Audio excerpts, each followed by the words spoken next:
every single person here was actually early, including people that were delayed in other meetings. So that was quite impressive. So I would like to welcome you, and a special welcome to Member Gwentsu, who served with me in a previous committee. So it's nice to see you as well. Colleagues, before I get to the introductions, there was a concern that was highlighted to me regarding the timeousness of this presentation. And it was for Member Sayed, but it was also similar concerns were expressed by other members as well. Colleagues, you will recall in the previous meeting that I made a ruling that, this committee, we want our documents timeously. So I want to say it's unacceptable that we receive a document like this, that there's such an interest in, and that's of such importance to the province, less than a day before the meeting met, or that we are meeting.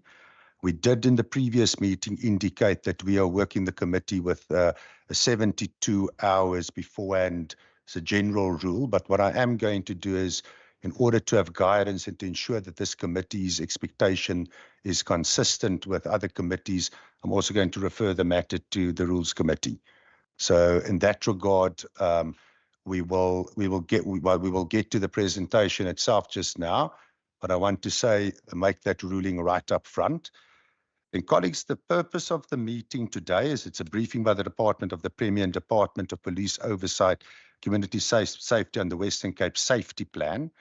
We were going to consider the final mandate reports in the Public Service Amendment Bill and the Public Administration Management Amendment Bill. The NCOP has extended the deadline. I suspect they have issues with other provinces as well in terms of finalizing mandates.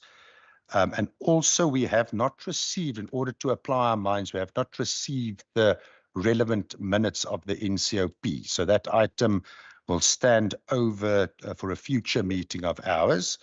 But right now, this is going to be a bit of a conversation with ourselves without having the facts. And with those words, I'm going to ask the members present. I don't think there's anyone online, but I'm going to ask yourselves to introduce yourselves. I'm Thomas Walters, Chairperson of the committee. Good afternoon, everybody. I'm Benedict van Minnen, a member of this committee.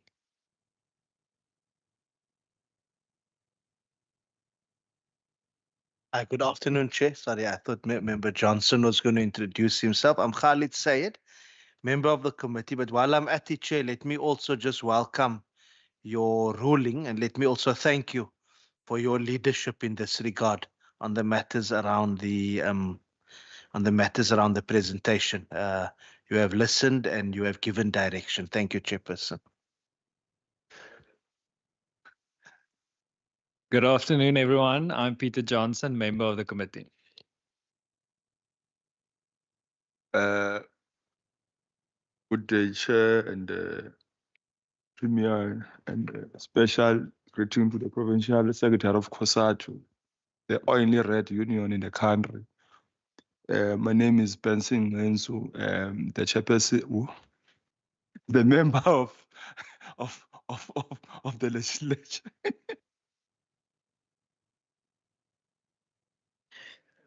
Good afternoon. Member Stevens. Good afternoon, Chair. Good afternoon, Premier, and all visitors. I'm Donita Stevens, and I'm a member of this committee.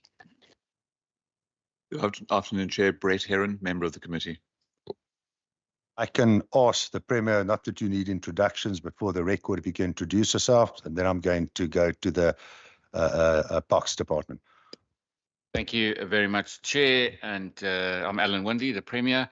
And from your introductory remarks and the Leader of the Opposition's remarks, I'd like his comment on the letter I'm going to write to the National Cabinet, because we only got there yesterday to Pretoria and got given the documents when we got to the meeting. But and I'll value his input for that too. But I'm going to pass down to the Head of Department. But actually, Chair, before, sorry, that was just tongue-in-cheek and a lighter note. Before passing it down, I just want to say that the Minister is on her way. She had another meeting that was ending at 12:30. Oh, yeah. You should be sitting there. Thank you. The minister was well on time, and thanks for that. Over to Minister Murray. Honourable Marie, Minister of Police Oversight and Community Safety. And then over to the department. I understand there's somebody also online that needs to introduce themselves, but over to you. Good afternoon, Chair and members. Hilton Arendse, Acting Head of Department. And Chair, if I may, just on the matter of the point that you've made, the presentation that we've sent through yesterday is similar presentation that we did at the Provincial Safety Council. So, and we did our prep a week ago. And just to show how serious we take the decision. So a week ago, however, in between who should be sending the presentation through to the committee, there was a confusion. But it's not a presentation that we did last night. As you can see, these are an established presentation. So I do apologize, and we do accept your ruling. But just to note that it's not because we've not taken this matter seriously and we sent it late deliberately. It was just misunderstanding between the different teams. But I'll take accountability for that. Thanks. Good afternoon, Chair and members. It's Amanda Dissel. I'm Acting Chief Director from the department. Good afternoon, Chairperson and honorable members. Peggy Similani, Department of Community Safety. What is the ruling? I joined late. Okay, I'm sending WhatsApp. Yeah, there was no confusion. I don't know Mute why. the individual. Over to you. Thank you. Good afternoon. Gillian Lutz from the Department of Police Oversight and Community Safety. Good afternoon. Heidi Sauls, Department of Community Safety, Police Oversight. Good afternoon. Victoria Tully, Department of Police Oversight and Community Safety. Good afternoon, Chairperson, honourable members and colleagues. Anne-Marie Marshall from the Department of Police Oversight and Community Safety. Chair, can I introduce myself? Yeah, I understand you're online. My procedural officer also gave me the heads up. Please go ahead. Chair, thank you very much, and good afternoon to the committee. My name is Sadie Molina, and I'm the DG in the province. Thank you. Thank you very much. I, in fact, did not receive any apologies. Let me just confirm that. In fact, I think it was only the Premier that we thought will be unable to attend when he surprised us, and now we have to have a professional meeting. That's the only apology there. Colleagues, please keep in mind that also the online rules of the House apply. And then with those words, over to the department for your presentation. Thanks, Chairperson. So we have been developing the provincial safety plan since last year, June. We started the provincial safety plan, the review of the previous one, and strengthened what we have within the previous one, and then developed the Western Cape Safety Plan 2025 to 2030, and we call it the Safety Plan 2.0 for short. And Amanda Dissel will be doing the presentation, and then we'll take questions after that, Chairperson. So I'll hand over to Amanda. Thank you again, Chairperson. So the Western Cape Community Safety Plan has been developed in alignment with the Provincial Strategic Plan and the Provincial Strategic Vision. So the Provincial Strategic Plan for 2025 to 2030 has the vision that the Western Cape government is a government that people trust, with the apex priority being to help businesses grow and create jobs, and equipping you, the citizen, to get those jobs. So it's concerned with the safety of individuals, communities, and infrastructure as a vital enabler of the environment conducive to economic growth, job creation, and especially for those accessing jobs. The impact of the Western Cape Safety Plan 2.0 aims to achieve is to ensure that the Western Cape is a resilient and safe society. So as you know, we had the Western Cape Safety Plan from 2019 to 2025, and we've now decided to update that, taking into account a range of recent developments, new policy shifts, and new program priorities. Some of the policies and strategies that have informed the development of the safety plan are the Provincial Strategic Plan, which, as I mentioned, has already been updated.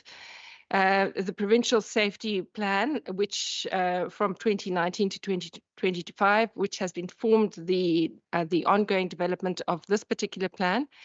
Then there's the Integrated Crime and Violence Prevention Strategy, which was developed by the Civilian Secretariat for Police in 2022 and has now become one of the key policies that's informing safety in the country and in the different provinces. We have the Western Cape Rural Safety Plan, and then also the more recent initiatives are the Safer City Collaboration Agreement. These have been signed across 4 different provinces and also in the Western Cape. In development of the Western Cape Safety Plan, we have had a number of different engagements. There have been the SIME engagements, which I know I'm going to get it wrong again, which is the Strategic Integrated Municipal Engagements. We've also had several engagements with the Provincial Safety Steercom and with all the member organizations or participating departments and individuals that are part of that process. We've received extensive input from all departments at the national level, that's from SAPS really, and at the Western Cape government level, and then we've also invited input from local municipalities and from district municipalities. We also held a multi-sectoral anti-extortion summit in June, and some of those inputs have also found their way into the safety plan.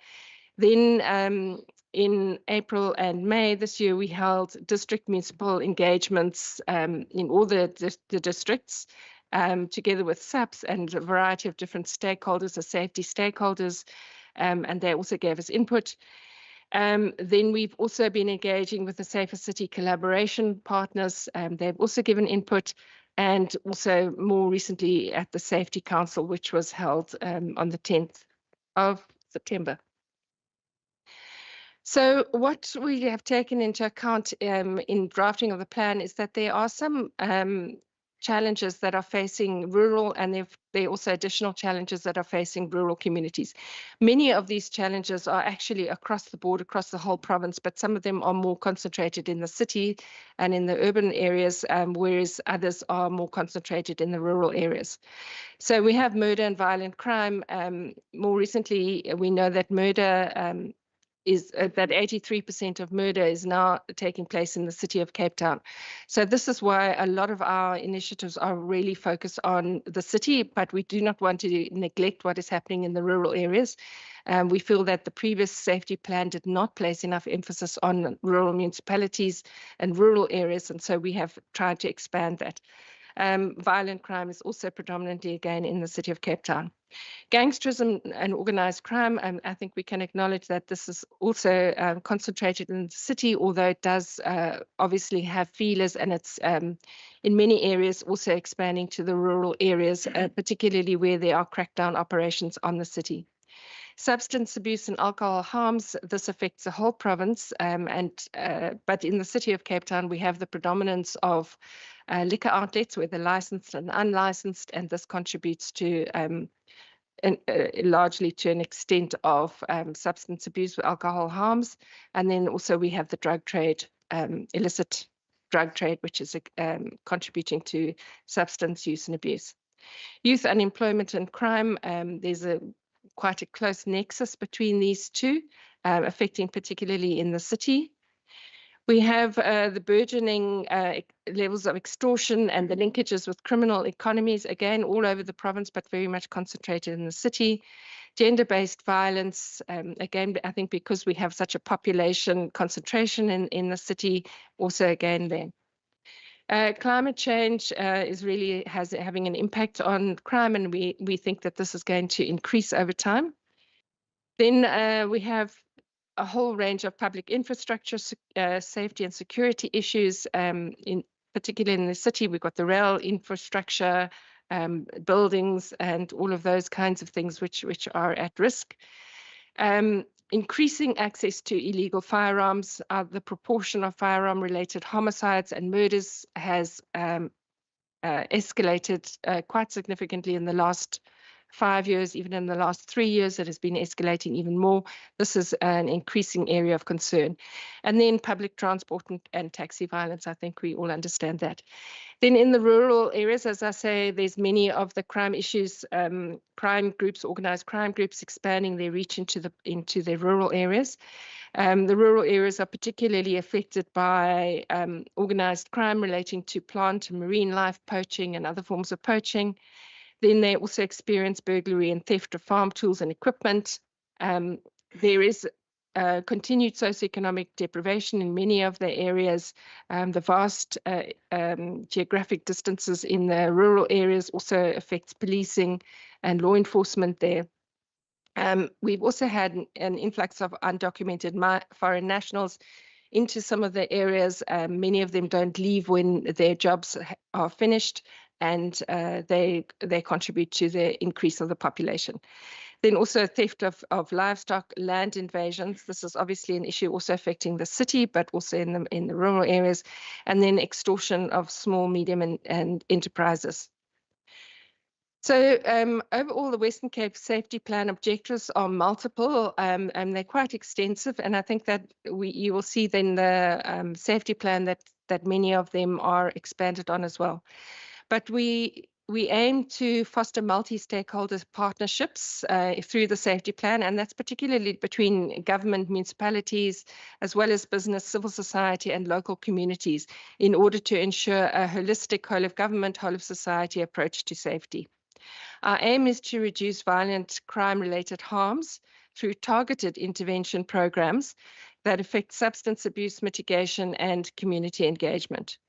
We also aim to address the root causes of violence through integrated social and economic interventions. We aim to capacitate communities and structures to foster community-led safety initiatives. We also aim to enhance infrastructure security by improving urban design, expanding surveillance in some areas, and securing economic hubs.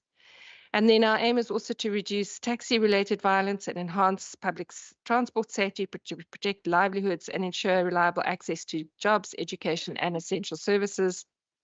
And then, importantly, to enable proactive and responsive policing and law enforcement by strengthening law enforcement capacity, improving response times, enhancing intelligence sharing, and optimizing policing resources.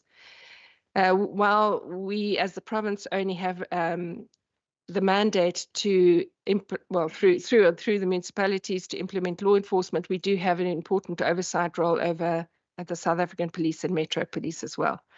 And then also we want to reduce road fatalities, especially pedestrian fatalities and alcohol-related fatalities.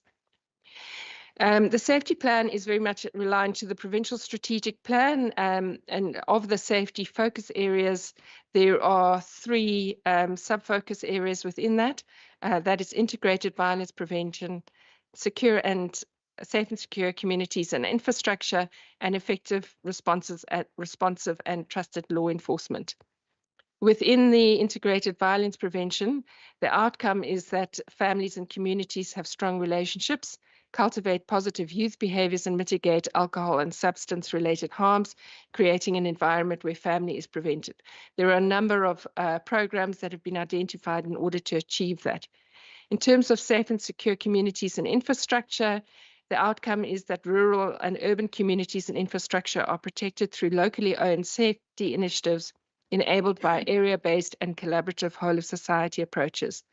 And in terms of effective, responsive, and trusted law enforcement, we hope to achieve equitably resourced law enforcement agencies that respond effectively to community safety needs, fostering trust, reducing crime, and ensuring the protection of citizens. Some of the key safety plans and programs are outlined here. So we are referring to a number of programs that have been in existence for the last while, particularly in the last 5 years, and as well as identifying some new initiatives. Under integrated violence prevention, some of the new interventions are the Planet Youth program of the Department of Health and Wellness. This is a research program that aims to identify some of the key safety needs through surveys with learners at schools, and this will inform the development of interventions. Community-level safety communications programs, that's ramping up our community awareness programs, and through the implementation of the Road Safety Ambassador program, the Department of Mobility. In safe and secure communities and infrastructure, some of the new initiatives are the implementation of the Rural Safety Plan, the development of a multi-sectoral anti-extortion structure, the development of localized community safety and development plans. We have started this process in the Mitchells Plain area, and we will be rolling it out over time to the top 21 policing precincts, but in the next year, we are hoping to expand this to 5 years. And then identifying and implementing safe zones in some of these high-risk communities. So, for example, in the Mitchells Plain community, we have identified safe zones and we'll be working with different stakeholders to implement that. In terms of effective and responsive law enforcement, the new initiatives are the implementation of the Safer City Collaboration Agreement, which was entered into last year in August. And then also, we haven't yet done this, but moving towards the development and adoption of Safer City District Collaboration Agreements. One has already started in Stellenbosch. The development and implementation of a SAP Station Maturity Improvement Program to monitor SAP service delivery. The implementation of a Provincial Safety Coordination Centre, the implementation of the Provincial Safety Council, which has now had 2 meetings and will meet quarterly, the development of an integrated safety and emergency response system, and then also sharing of surveillance feeds through our various technology initiatives. As I said, we have consulted extensively on the development of this particular safety plan, as it is a safety plan which is intended to guide the implementation of safety initiatives across the whole province and taking into account the commitments and programs and initiatives of a variety of different stakeholders. So we have tried to be as extensive as possible. We've sent to all of the relevant national government departments, including the NPA and the Correctional Services, but so far only received response from the South African Police Service. We also received from the City of Cape Town. We received from a few of the local municipalities and the district municipalities, Cape Winelands District Municipality. We have had several engagements with SALGA and also district municipalities, as I mentioned. And then we've received input, quite detailed feedback from a number of provincial departments, including Western Cape Mobility Department, Social Development, Department of the Premier, Department of Health and Wellness, and Education, did I say? Yeah. We've also received feedback from the Economic Development Partnership. So some of the inputs, so we are in the process of refining the safety plan, taking into account the inputs. The draft that you have been circulated, that was circulated to you yesterday, was the draft from August of this year, and that is the draft that we circulated in our last round of consultations. We are still in the process of integrating the comments, revising the safety plan, and also trying to what is the word I want to say? shorten it a bit and make it a more coherent and easier to engage with. Some of the inputs that we did receive were around including reducing fatalities on our road, also to include an emphasis on law enforcement, which is effective, responsive, and also trusted. There were a number of different inputs made in terms of the use of different kinds of language. So, for example, there was comment to change the usage of substance abuse to substance use, to poor parenting to strained parenting, some issues around the social order, and then there's some inputs around how to refer to a police station area. There was also some input around there being a need for a clearer theory of change, which is directed and supported by evidence. Also a call to define some of the concepts more clearly. We have referred to a number of concepts around evidence-based policing and hotspots policing, but for an outsider, they might not be so understandable. Then also to incorporate a section on risks and the mitigation thereof. to include a realizable set of indicators using multiple sets of data.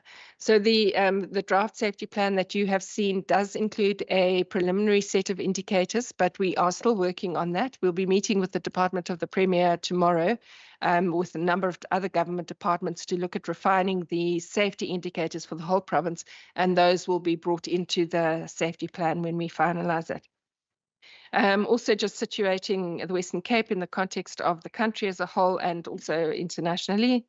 And then also just to make specific reference to the public health approach that we use, to make reference to specifically to the Constitution and key human rights instruments, and then also specific reference to violence against women, femicide, violence against children.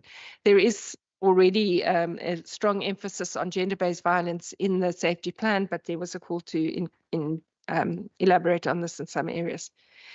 Also a need to strike the right balance between a focus on city and urban spaces and then the rural and peri-urban spaces. And this is where we got quite a lot of input from some of the rural municipalities, as well as from the city, indicating that we need to distinguish between rural areas of the city itself. And then also we need to reflect that gang-related violence is prevalent in many of the municipalities beyond the city. To strengthen the functioning of the community safety forums through participation from provincial departments, national partners, municipalities and local SAP stations, as well as SALGA.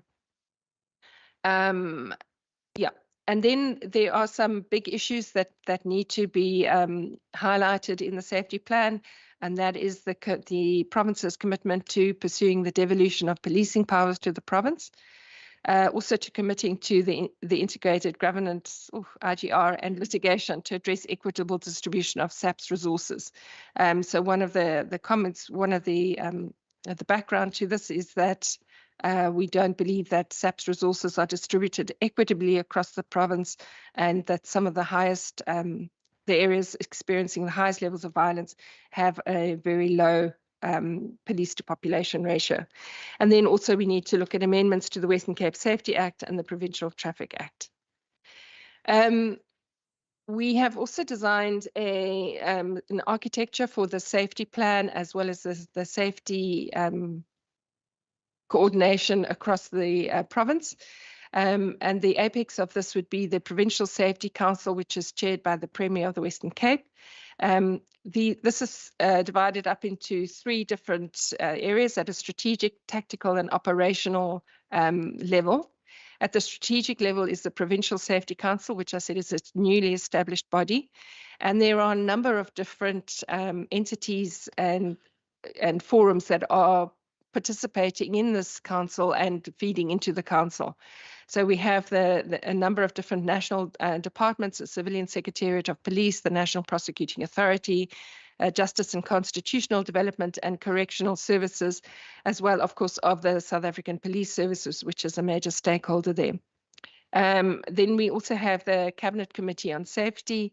We have the City of Cape Town, and then the Interministerial Committee on Rural Safety, the Provincial Safety Advisory Committee, which is an entity established by the Community Safety Act.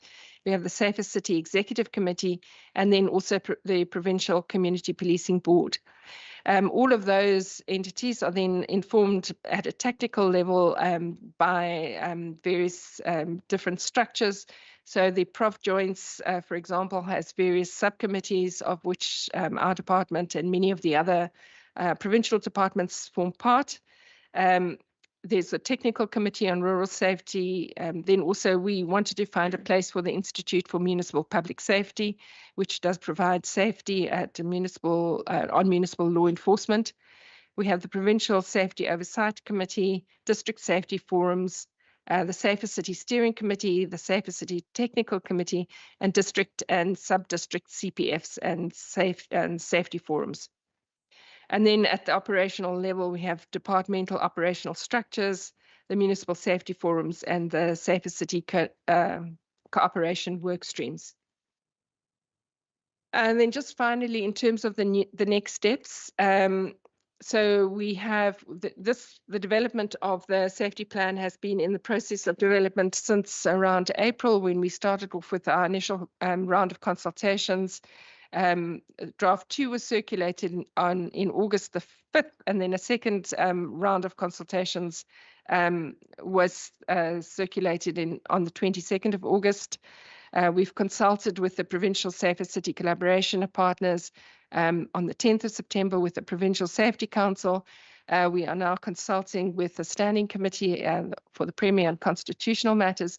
And then we are aiming to consolidate all the inputs and refine the safety plan as I indicated, and then table it for Cabinet approval. The final step, not the final step, but the ongoing steps after that will be around the implementation of the safety plan. Thank you very much. I'm going to ask the Premier and the Minister whether there's any comments that you would like to add to the presentation. I saw Premier's hand, Minister first and then the Premier. Thank you, Chairperson. Not at this moment. Thank you. Thank you. Thank you very much, Chair. And I think you heard that the Premier's Department is in a meeting tomorrow to take sort of further comment and to have a look at how we develop KPIs differently. But and also to say that I was originally not going to be here because of the 2-day Lekgotla, but day 2 has been postponed and now it's further in the month. But in day 1, if I can just report back that perhaps on that slide where it talks about the processes in October 2025 coming to the Provincial Cabinet, that Minister Kachali had a discussion with him yesterday because he's due to get an updated national policy post his visit to the provinces. And so that's supposed to come in the next month. So we just need to also make sure that that information also dovetails with ours. So it could actually affect that October date, which might push that out a bit, because of course we must align it if there's changes to the national plan. I think also the interesting thing is the Minister said to me yesterday that specifically that point around the hotspot policing, he was really interested in that. So I think that's really good news for us in what we have been focusing on. And so I just want to say I think that is positive. And then I was just going to make one other comment. This morning I met with the Children's Commissioner, and she's now officially started as in day 1. And so I actually wanted to say to the team here that in your organogram for the Safety Council, we must actually add the Children's Commissioner also as someone that's invited to that Safety Council. Thank you, Chair. I'm going to open to, is there any additions there? I think I might have seen a hand there. Was that in my imagination? To any committees, any input from the committee members? I'm going to take hands.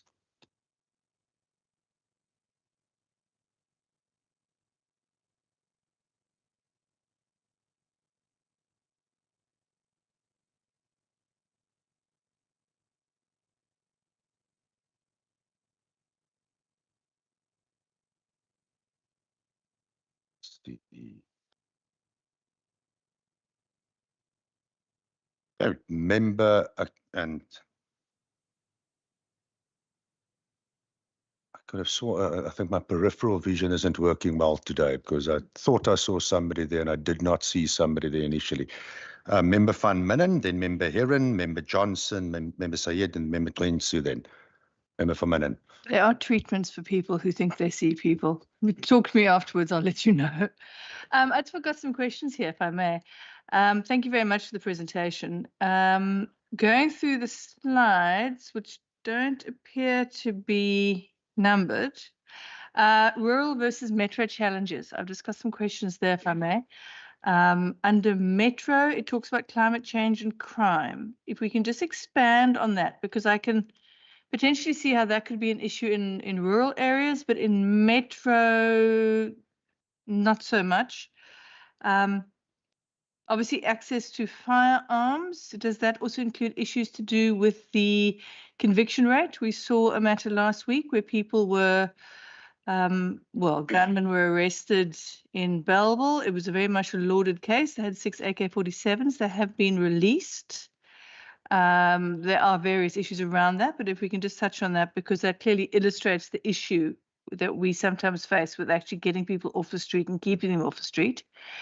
Then in terms of rural challenges, the large geographical spaces are obviously a problem, but I think something that's very current at the moment that we shouldn't lose sight of is also the issue of smuggling routes that come in, both from marine spaces and from places like Namibia down through the Western Cape. That obviously is going to be a big issue in those areas. I just wanted to find out if that was considered.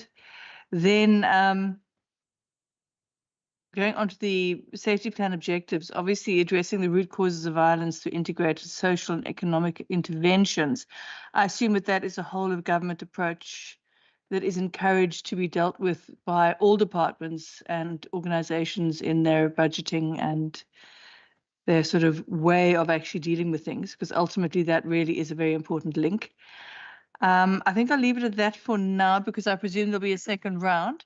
So I will then come back to that afterwards, particularly issues to do with who submitted presentations or who made submissions. But I'll come back to that subsequently. Thank you. Member Heron. Thank you, Chair, and thanks for the presentation. I'll start with, I mean, right at the beginning, this is Safety Plan 2.0, because there was a safety plan beforehand. And this, I mean, we only got the document late, but I tried to get through it as much as I could. But this document doesn't even sort of mention that there was Safety Plan 1.0, which had certain outcomes that were proposed or objectives. And it doesn't reflect on where that safety plan may have been successful or where it may have not been successful, and why we need a review. And it's almost as if this lands, other than being called Safety Plan 2.0, there's nothing in here that says we had a 2019 to 2030 plan. We're halfway through that period of time, and Plan 1.0 would have said the ultimate success of the Western Cape Safety Plan will be measured through a reduction of the murder rate, and a series of outcome indicators related to safety priorities below will determine to track progress. So surely this plan should start with that and indicate and measure where this plan, or why 2.0 needs to be implemented, because what didn't work in 1.0. So I would have started somewhere with what's the slide on page 17, which is the murder rate, which are the murder numbers. And this was the initial plan. And then all the indicators that are in the first plan, to unpack them and to say what we did and what the impact was and why we are amending it or why we're introducing new inputs. So I make that input as a question about why there's no reference or review of what did or didn't work in Safety Plan 1.0. And I would like to add the comment, I mean, I know that I'm often seen as critical of the safety plan. I'm not critical of the fact that we have a safety plan. My criticism is in whether we are doing the right things in the plan. And if you were to have done a review that said, this is what we did and this didn't work, we can live with that, but it's almost like you don't want to even acknowledge that there was the first plan. I come to the safety plan objectives, and on page 10 and 11 of the actual safety plan. So page 11 has got 15 indicators, impact indicators, which are all crime related, as far as I can see. But obviously the targets have not yet been set. So I assume there are targets, or there will be targets, but we've received a document that doesn't actually have targets. If I go back to page 10, which has got some of the theory of change activities, and there was reference throughout the presentation to the infrastructure component of the plan. But when I look on page 10, the infrastructure component seems to be to upgrade the safety infrastructure, which is CCTV and lighting, and to improve safety at public spaces. And I wonder about the and maybe this is another key input, about the rest of the infrastructure, but maybe I should just come to that later. Just a question around why the infrastructure interventions have been narrowed from this first safety plan to this one, which maybe would have been helpful had we had a review of what was in the first one. In the first one, the minister responsible for infrastructure had tasks, the way the housing was built, the way the built, the housing projects, not only the house would have a stoep and a light, but also the way the housing projects were designed was part of the key inputs on the crime prevention side. I don't have a lot of comments if you'll bear with me.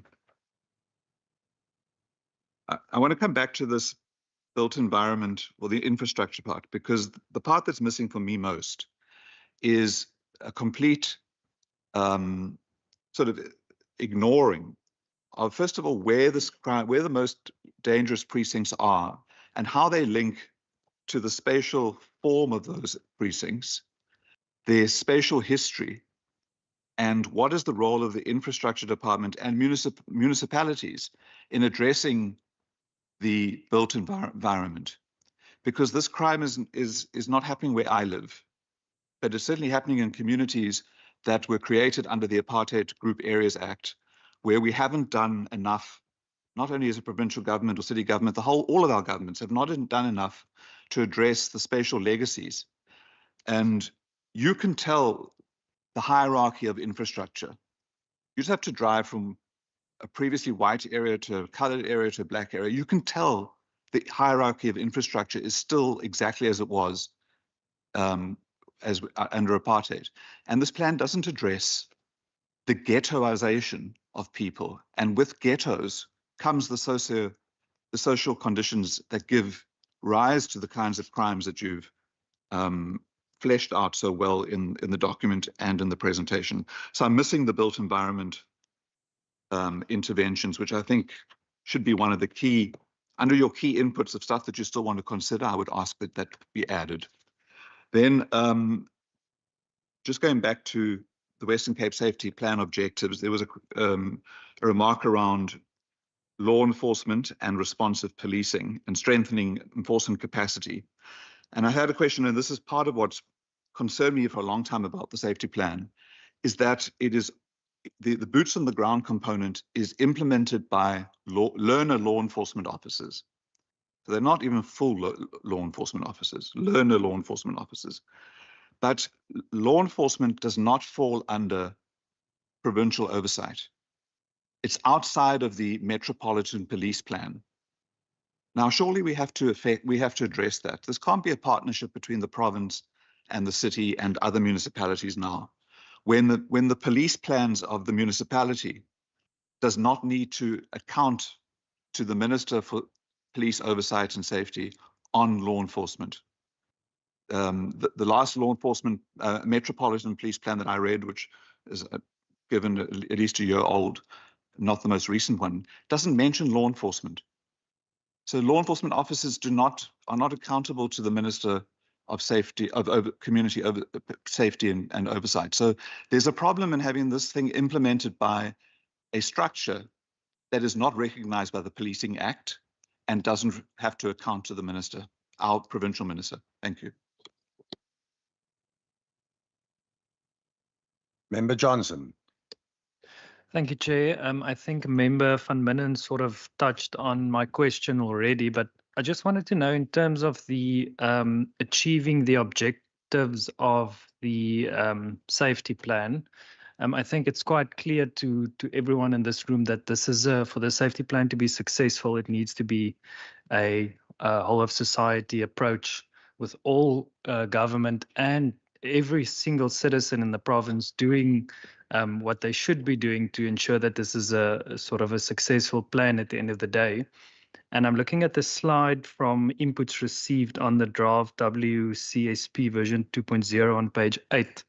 And I see all the departments in the municipalities, all government-related institutions.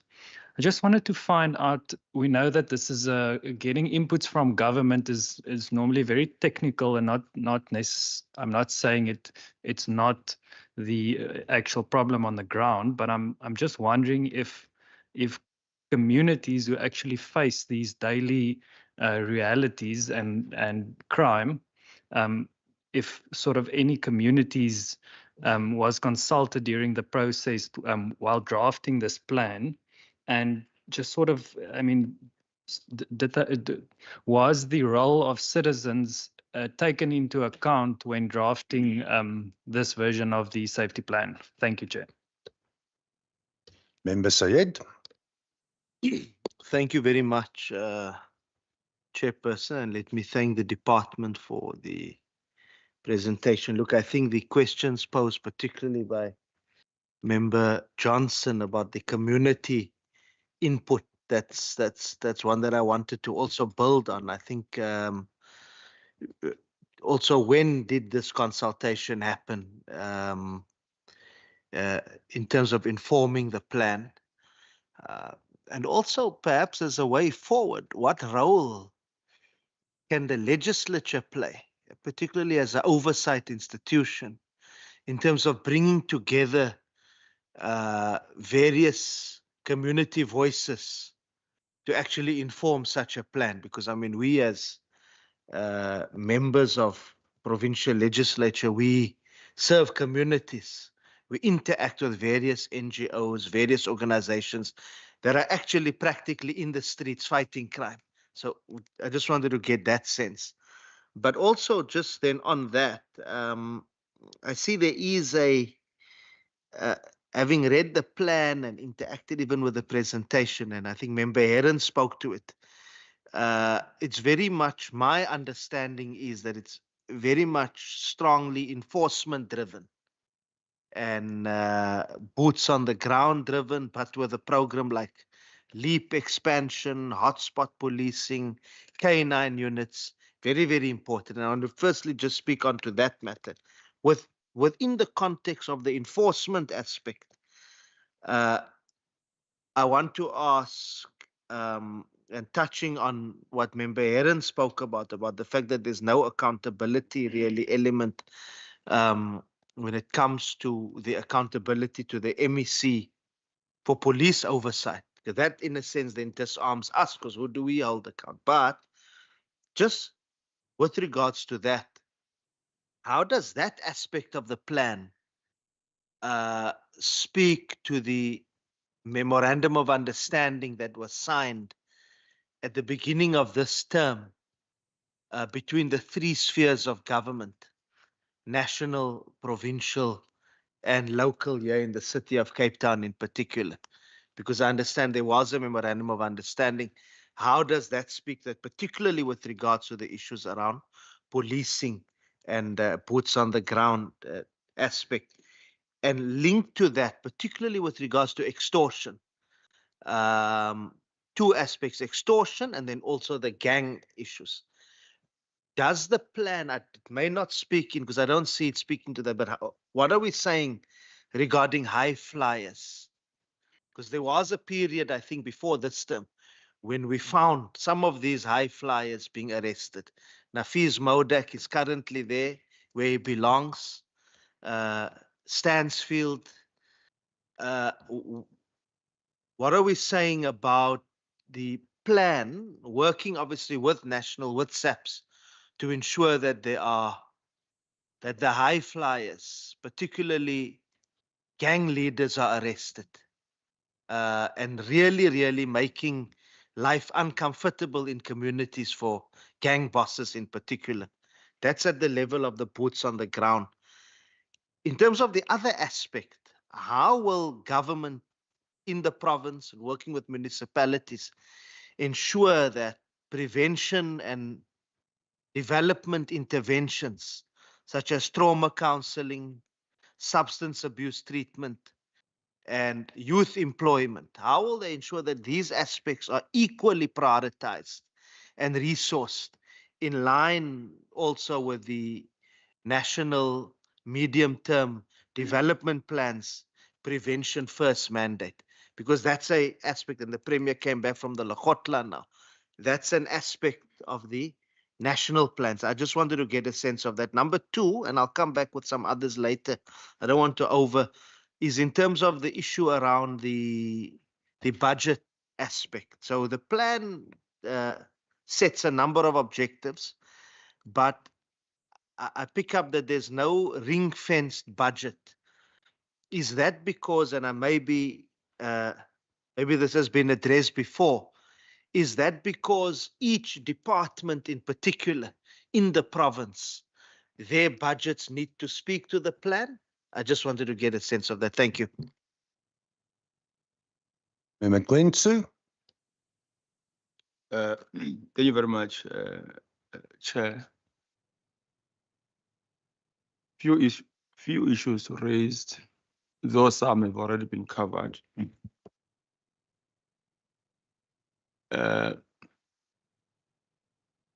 We're made to believe that the department is here to present a safety plan before the school meet. And one was busy trying to understand as to what is a plan? How should the plan look like? And is this a plan or a strategy? And what's the difference? And if you read, I'd be happy of paying scant attention on PowerPoint presentation and just get to the master document. If you look at the document, you may mistake it with the strategy because of its descriptive nature. Answering basic questions, what? Why? Those are basic questions of a strategy, and less about how, when, by who. Unless, Brad, you go somewhere towards the end where you are going to get what is called performance metrics. It is then that you begin to appreciate that, oh, okay, this is a plan. At least there are some timelines, and this is indicated who's going to do what by when. Even when you look at them, right, those with timelines dated are what I can call safe matters.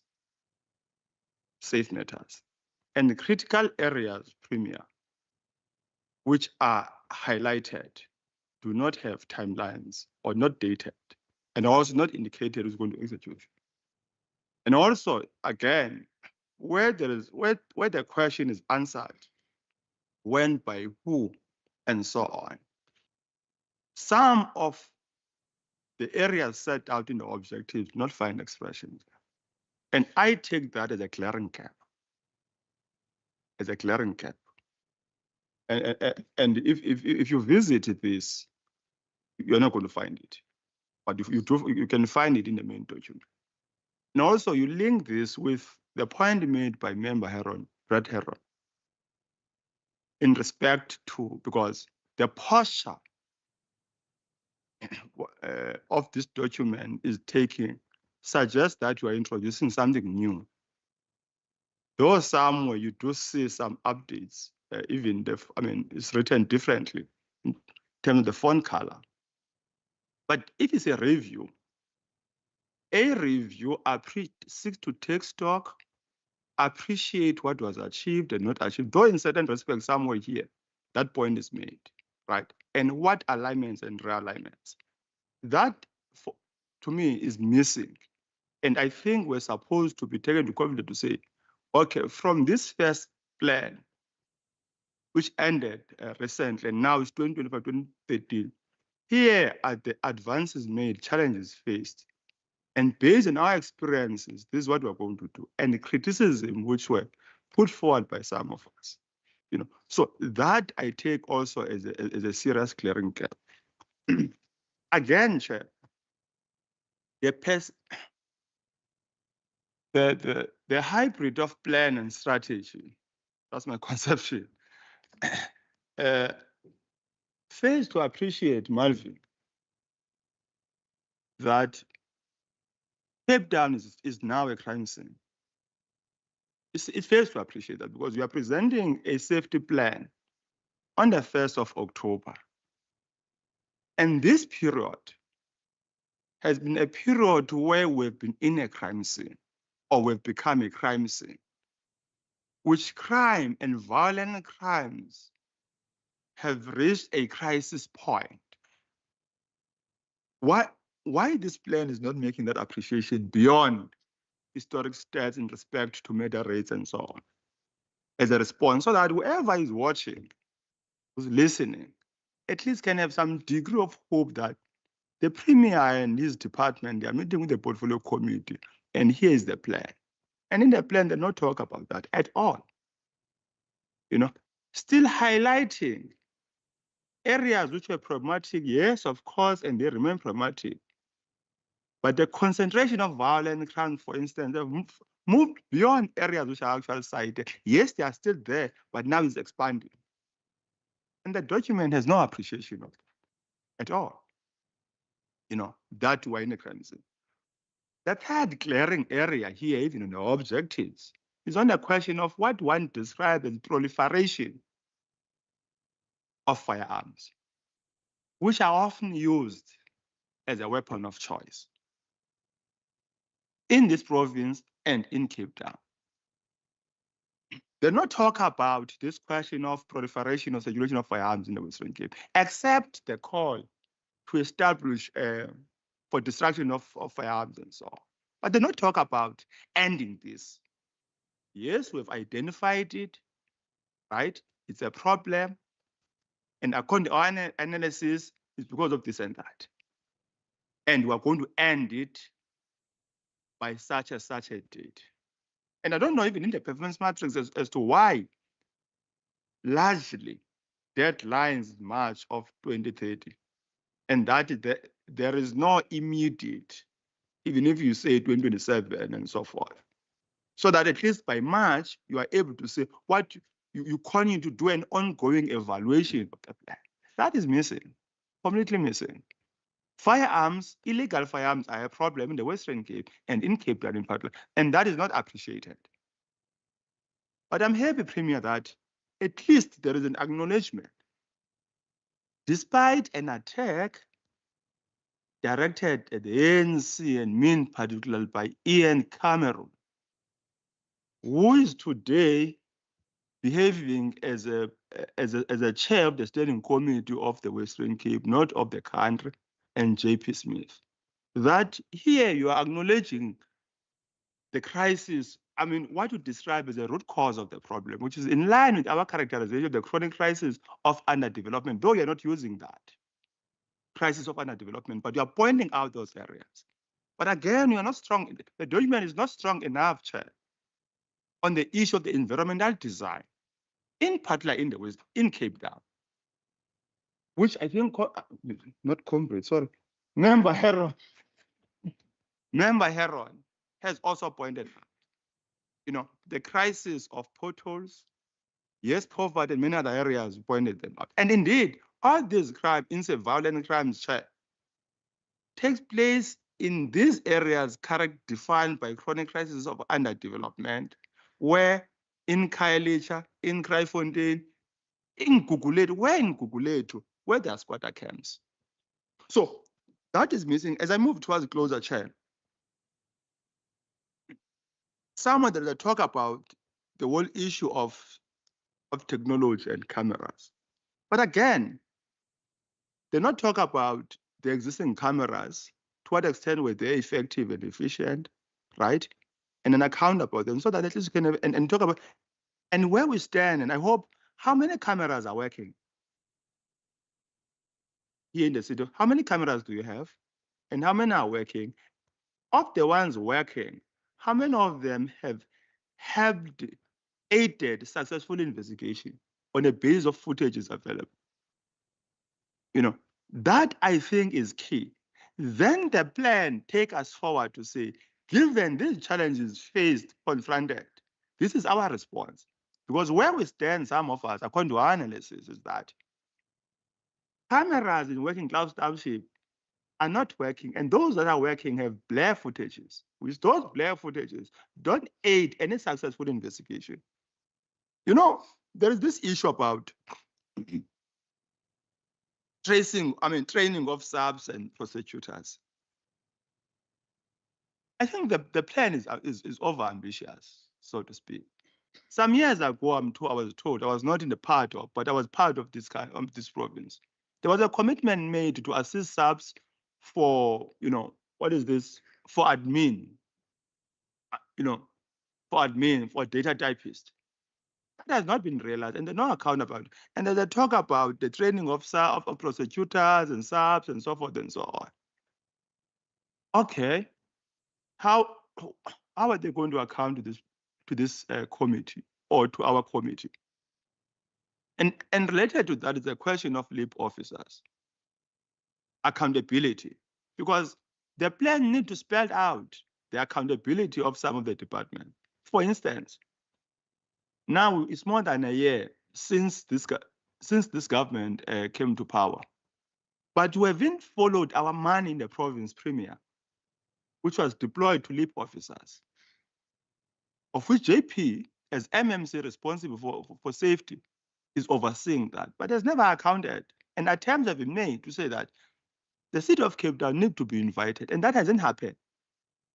So how is the plan going to address that question of accountability?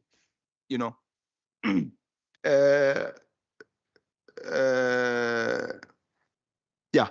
For now, I think those are the few issues which I wanted to raise here, and I must indicate that this plan has no appreciation of the fact that Cape Town in particular is currently a crime scene, and you are swimming in a blood where illegal firearms are used and black working class are being shot or shooting one another. There's no appreciation of that, and how organized crime and the underworld has become emboldened. And also, and very important, I'm deeply interested in your take, Premier and officials, that if you look at this pattern of crimes, it also involves the nexus between government officials, business, the underworld, and in particular from the city of Cape Town. And given today's reports about the investigation regarding 1.6 billion, and that they're not talking a plan about such matters, which for me, those elements are those who are actually contributing the high rate of crime in the Western Cape. Member Boyson. Thank you. Thank you, Chairperson, and I will hop on what Member Mlenso have alluded to. Chairperson, I'm in a very different mindset, and I'm a very worried South African as I'm sitting here. And my worry, Chairperson, is our political approach towards the safety plan of the Western Cape. Chairperson, it will be a mist of us if we do not take into account what we did not know a couple of years ago, what we do know now. I'm making comments, Chairperson. I've got no question to nobody, but it's comments, and probably in the responses, if they can allude to it, so be it, but I'm raising comments, Chairperson. It will be a mist of us, Chairperson, if we do not take into account what we know now through what is happening in the Madlanga Commission. Whether it is Safety Plan 1.0 or Safety Plan 2.0, in all the plans, out of experience, Chairperson, there's been success stories. Whether it's the first plan, there are some success stories in it. Whether it is this plan 2.0, there's also some success stories in it. And we need to acknowledge those successes. And the shortfalls that are coming out now, for instance, Chairperson, I can now link the dots on why there's resistance to powers being devolved to provinces, for instance. It's because some people, and Member names who alluded to it, some of the highly connected criminal politicians and criminal business people and criminals who have evolved crime in front of our eyes, construction mafias, extortions, you name it, they're going to lose that grip, Chairperson. And we as politicians, we need to start discussing regardless of our political parties, because none of us in here are beneficiaries of the crime and are beneficiaries of whoever's benefiting financially here. In fact, we are all victims. And I truly believe, Chairperson, in our engagements, in our inputs, we need to have a common vision on how we be the catalyst province to change what we are seeing. Chairperson, every time since I came here, there's been an attack on LEAP officers, on the LEAP program, boots on the ground. The Premier have spent millions and billions. All for accountability is on attack. And the Premier, Member Gensuk, he has the floor. the Premier have spent billions. I've heard that since I came here, Chairperson. And Chairperson, we had the Provincial Commissioner with his team here, and we specifically asked that question, Chairperson, in terms of the successes. He mentioned some of the successes, and we wanted to know what else contributed except SEPs to those successes. And the Provincial Commissioner told us, without the LEAP program, without boots on the ground, without Metro Police, law enforcement, etc., they would not have reached the percentage of success which they have reached. So, Chairperson, my plea is that we need to concentrate our energies in terms of how do we circumvent what is happening in the Madlanga Commission, and how do we make this work? And the issues raised by Member Heron in terms of what did we miss in the first plan? How can we incorporate that in Plan 2.0? All with the intention to make this plan a success. It's not going to help us. If we punch holes into this plan, it is not going to help us, Chairperson. What we need to do is, how do we work together as this side, as the policymakers, in terms of how do we assist the administration in terms of to get to where we want. There's an issue of the ghettoization. I come from a ghetto, and I've been part of ghettoization. And what we are not saying, those who are, some of us who are living in the ghettos, what we are not saying, Chairperson, is that some of the ghettos got established through uncontrolled sprawling, and it got established through land invasions, and nothing was happening, nothing was done to prevent it at the local level. And when those sprawling were established, we came back with toys for services. And the people sitting here, the people who are having to make those decisions, they weren't there when we started sprawling. It was at the local level, and we kept quiet. I come from a local level. So my plea, Chairperson, is that let us make this work, and let us prevent the pitfalls that we are seeing at the Madlanga Commission. And I'm still saying we need, as politicians, to have a discussion in terms of what would be the benefits of the devolution of powers. We keep on saying in here that the Western Cape province is doing nothing about crime in Khayelitsha. And we keep on saying is that we have no say in terms of when, where, and what must be the input. We need those powers. Thank you, Chairperson. I wanted to wait until the round, because Member Stevens have been very patiently waiting. And by the way, welcome back to you, physically to see you as well. We know you couldn't be with us for a while.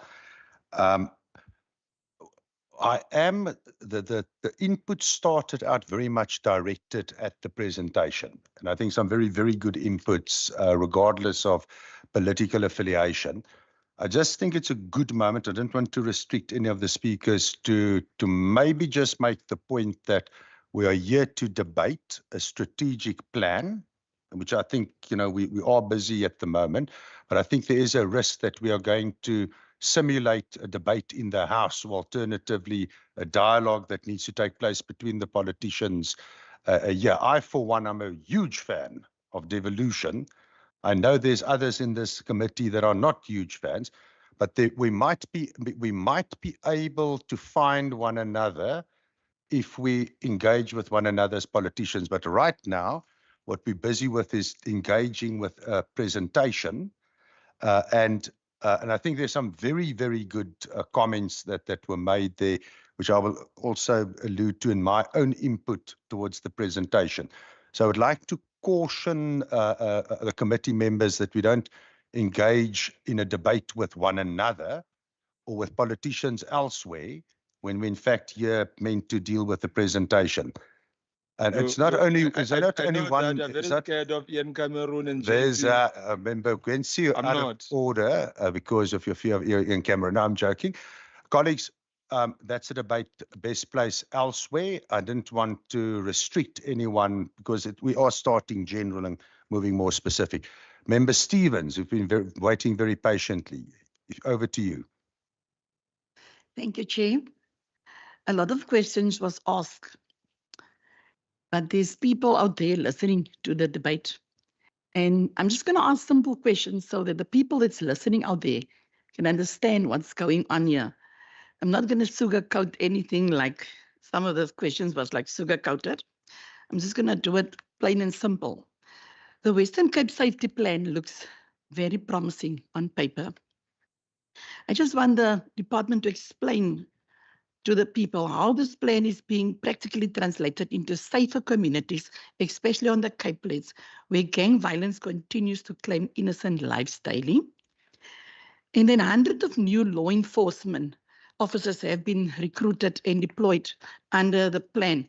But are these officers truly equipped, trained and resourced to deal with the real and brutal realities of gangsterism, extortion, rackets and violent crime in the Western Cape? And then what training do LEAP officers received and how is it different from the SEPS training? Thank you, Chair. Colleagues, then from my side, not that I'm going to try to summarize on behalf of committee members, they speak for themselves, but I think there's a number of, we might differ about solutions, but we are, I think one thing that if I listen to the various committee members, we are clearly in agreement that there should be effective cooperation between different tiers of government, different government departments at different levels of government, and also in terms of community interaction. And I think we are all, I'm going to summarize it like this, regardless of our backgrounds, we all want everyone in the province to have the same opportunities or access or a pathway to the same opportunities. Now, from my perspective is that there's, and I don't have the institutional knowledge to have, I haven't been in the Western Cape to know in detail what went wrong with the first, or what went right or wrong for that matter, with the first strategic plan. But from where I'm sitting, this is certainly a framework that takes us to that good space that we want to have. However, a lot of it is not in the plan, it's in the execution and who's executing what at what level. So one of my questions would be perhaps if the Premier, I think it might be best directed to you as a question. We had a strategic plan from the Premier's office presented at a previous meeting, where particularly the idea of a child in a life cycle, how you improve the lives of people in a life cycle. It's clearly more than just a safety approach. There were different layers, different departments involved in creating a holistic picture for somebody in an underprivileged background and how they can advance to the opportunities that we want everyone to enjoy.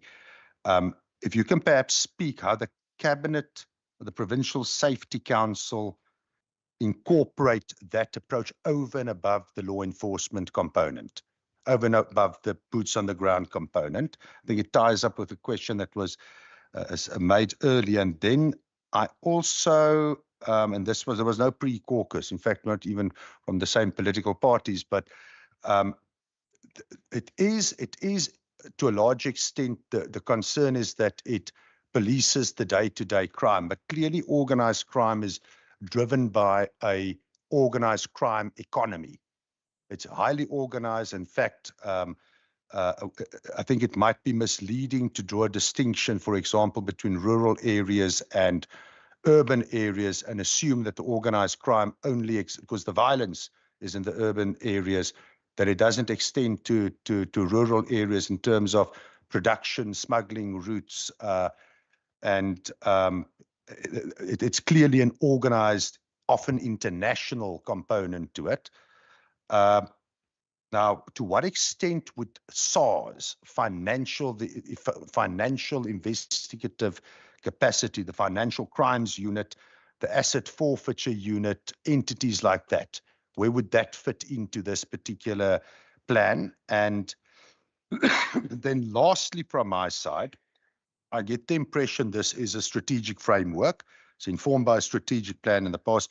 Clearly, it ties up to some of the performance assessments within in government itself. But what's the opportunity and scope going forward in terms of how this plan further develops, in terms of partners, in terms of further community involvement? This looks like a framework, but perhaps if you can give us an idea of how you see it rolling out in the various communities. What would the picture be at the end of the day when this starts working? What would somebody say in a community that is affected by crime? What would they be experiencing? It's not an entirely fair question, but I would like to test what's in the hearts, what's in the imagination, what's the vision a year of the various well, the department, the minister, and the premier. So that's it from my side. And then after this, I'll give another round of questions, follow-up questions. If there's an urgent need, I'll give a last wrap-up round. But I will also be more strict in terms of time management, much as I want people to express themselves. Remember, we have until 4 o'clock. We still have 1 or 2 other items to deal with as well. So over to, let's start with the Premier and then the Minister and then the department. So, Chair, I'm going to actually let the team go first. I just want to highlight right at the top is that obviously this is a draft. There's a document and a presentation.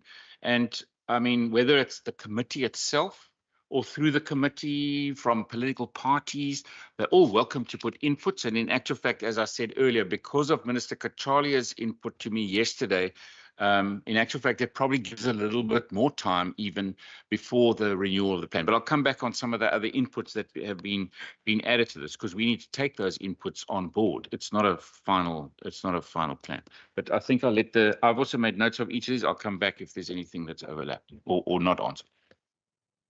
Thank you, Chairperson. I just want also to mention that I welcome the comments and questions from the standing committee, because in the end, it's all about a safer and resilient communities. So I also want to comment later if there's something left, and thank you so much. Chair, can I start with the end in mind and your question specifically? How do we see this rolling out in the communities, and what will the community say? And I think, and then I'll come back to the more structural questions pertaining to the plan. So, Chair, we have, and members, we have quite a few initiatives within the plan. Some of them will be long-term, some of them will be medium-term, some of them will be short-term. And the way that we see this panning out is that we will be targeting certain communities. And specifically high-risk communities. There was a question on how will this impact on the high-risk communities. Amanda spoke about the 21 high-risk communities. However, we also focus on the municipalities. So in the high-risk communities, we will be establishing safety and development structures or a program in each one of those communities, where we really look at the dynamics within the different communities and then tackle and then address the issues within those communities through the different interventions that we have in the plan. Some communities might require more interventions, some communities will require less intervention. It depends on what are the dynamics within those specific communities. We've also spoke about safe zones and looking at being data-led and looking at what are the most critical and the high-risk zones within those communities. Let's take an example within Mitchells Plain. It's a big space. but we know Tafelsig, Beacon Valley, Rocklands, so are key areas, and we need to have much more targeted interventions. And the Premier always speaks about the overlay project, having overlay, putting all the services in those areas where we can really make a difference. And the point is, a word that we've discussed and that we've used a lot yesterday, is how do we resource those specific communities to the point of impact, where we really make sure that we resource it. And that is where the issue of the communities come into play, the role of the communities, and that we started the pilot with Mitchell's plan. And the question was asked, what do the communities see? We are co-creating the solutions with the communities, taking into account what's happening within what we have in the safety plan. And the member said those things that's in the plan that's dated are the safe issues, where we have the dates. Not necessarily the safe issues. Those are the ones that we already had. And when we engage the communities, they've added. So we don't have dates to that. So it's not deliberately not dated. It's just because we now need to understand what will be the time frames. But we're co-creating that with the communities. The idea is that we'll have these communities. We will now have safe zones, we have safer communities, and we have the impact, and we understand what are the resources and what's required to really sift it down. And it spans all areas. So there was a comment made that we law enforcement heavy. And I need to highlight the fact that that one slide showed that we focus on 3 specific areas. It's integrated violence prevention, safe, it's focused on the individuals, the families, and as member side spoke about the violence prevention issues and how will we deal with it, substance abuse, truancy. Those are the things that we cover under that specific focus area. Then we have safe and secure communities where we need to focus on the protective factors within the communities. And that is where the infrastructure plays a key role. And when we engage the community of Mitchell's Plain over a series of engagements, they know what are the things that they need to be corrected. They know where the potholes are. They know where they need speed bumps. They know where we need fencing. So those are the discussions that we have with the community. So if it's not in the plan as yet, as through our engagements with the communities, we do amend and we do look at, are those things that we can apply transversely, or is it community specific? So there's a huge focus on the violent prevention, effective and efficient violent prevention, then also the issue of safe and secure communities. And then the third one is the effective and efficient law enforcement. Sorry, it's integrated violence prevention, effective and efficient law enforcement. And I'll go into the accountability of law enforcement to our minister and to the province. But that is where we deal with the law enforcement part. So that's the 3 focus areas. However, in our engagements with Mitchell's Plain, we've added another focus area, which comes from our growth for jobs, which is priority focus area 7, which focus on employability and creating jobs in those communities. Because it is important that you cannot just fight crime through violence prevention and safe and secure communities infrastructure, and then also law enforcement. You need to make sure that there's skills opportunities, that there's job opportunities, and that there's a pathway out of gangsterism for youngsters, and that they have an idea as to what it is that they want to become. So we are testing all of these initiatives, not testing, piloting it within Mitchell's Plain, where we've had significant engagements. I think for the past 3 months, we had about 6, 7 engagements with that community and shaping our engagements. So that is, Chairperson, where we see this going through, where we have all of these communities, and then also making sure that we shift the dial in those specific communities.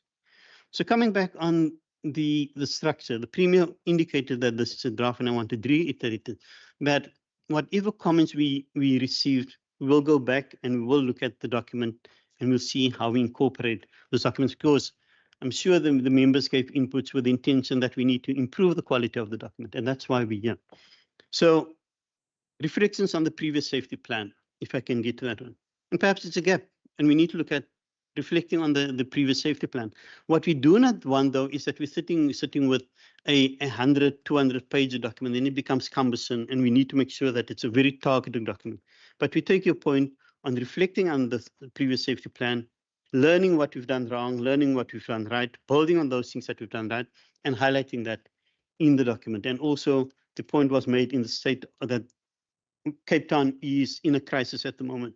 So we'll go back, we look at the stats, and we will do that necessary amendments. The question of whether it's a plan or a strategy, and the point was made, it's hybrid. And well said there, it is a hybrid, because we did not want to put a document out there that just speaks to the what we are going to do. We wanted to say how we're going to do it, and specifically where we're going to do it. So you'll see there are tables that speaks to targets, timelines, and responsibility, and who's going to do it. So it is so that our citizens have one specific document, and we do not have 10 and 20 documents that we now have an implementation plan and this plan. We wanted to make sure that we have one document that guides safety within the province. Perhaps not theoretically as we'll have it if you go to university, you know you have strategy and have a plan, have a implement. We're trying to have a pragmatic document that we can implement. And then as it relates to the indicators, yes, the indicators, tomorrow we're having an extensive session on the indicators and making sure that the indicators align with what we said in our outcomes. And then the targets also. The targets we will have to present to Cabinet because we cannot put targets. So that's a decision that will have to be consulted finally with Cabinet in terms of what do we put as targets in that. But tomorrow we'll deal with the indicators and the sources of our data, because you cannot just put indicators, you do not have sources. Ideally, you want external sources for your indicators and not set indicators. You deliver the program and then you score yourself against your own metrics. So that is what we will be looking at tomorrow. The focus on the highest risk communities, I think I've covered that one. The built environment, the gap. But when it comes to the built environment, we also need to focus on, need to make sure that we do not become over-ambitious and commit to things that we can already see that we will not be able to achieve. However, it is important that we take that into account, the built environment. But under our focus areas, safe and secure communities, that is where we're focusing on the built environment in specific communities. But it should also, as you've indicated, it's also inform future developments and how do we develop, how do we build the houses going forward and the developments going forward. I have my own views, but that is not for, it's not for me in terms of what my views are, but I agree that we need to look at how do we take it forward. The accountability of the city and the boots.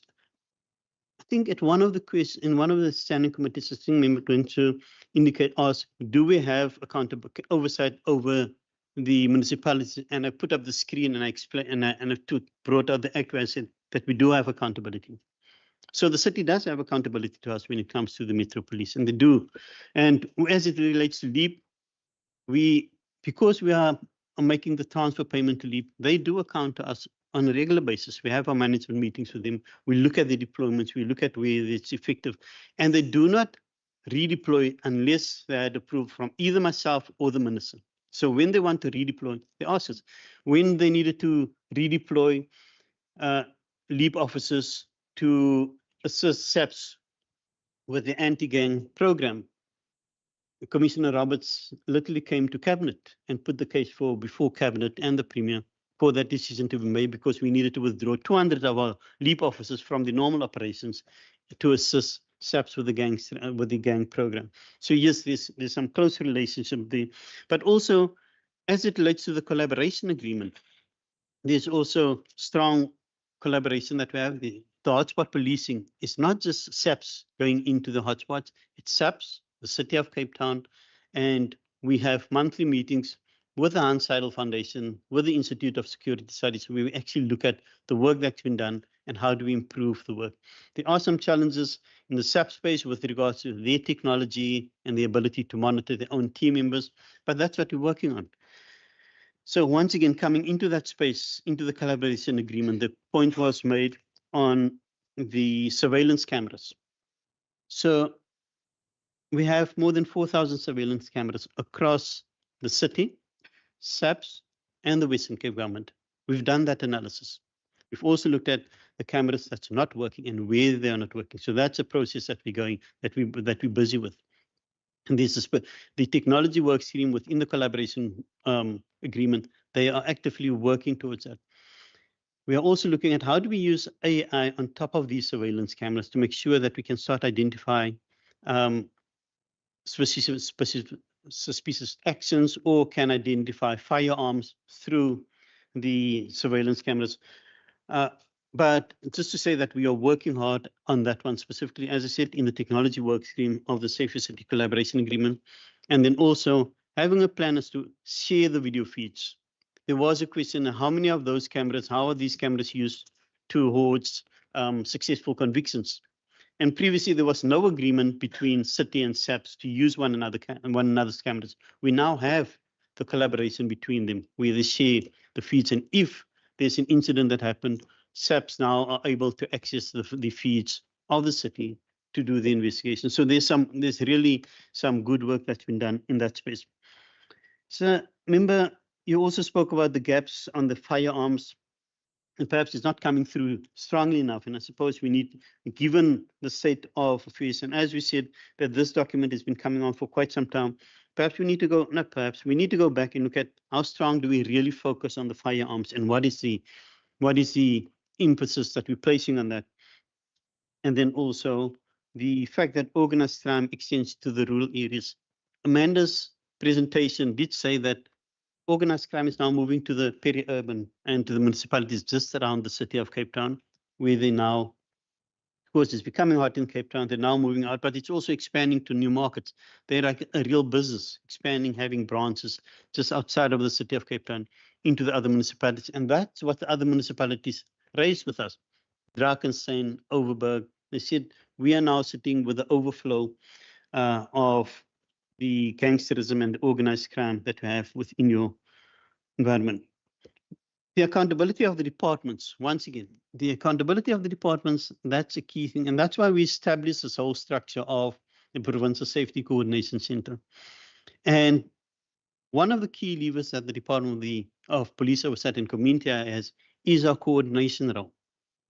Our role of coordinating what are the different initiatives that we have within the different departments within the province, and then reporting on those, and even highlighting where departments are not performing.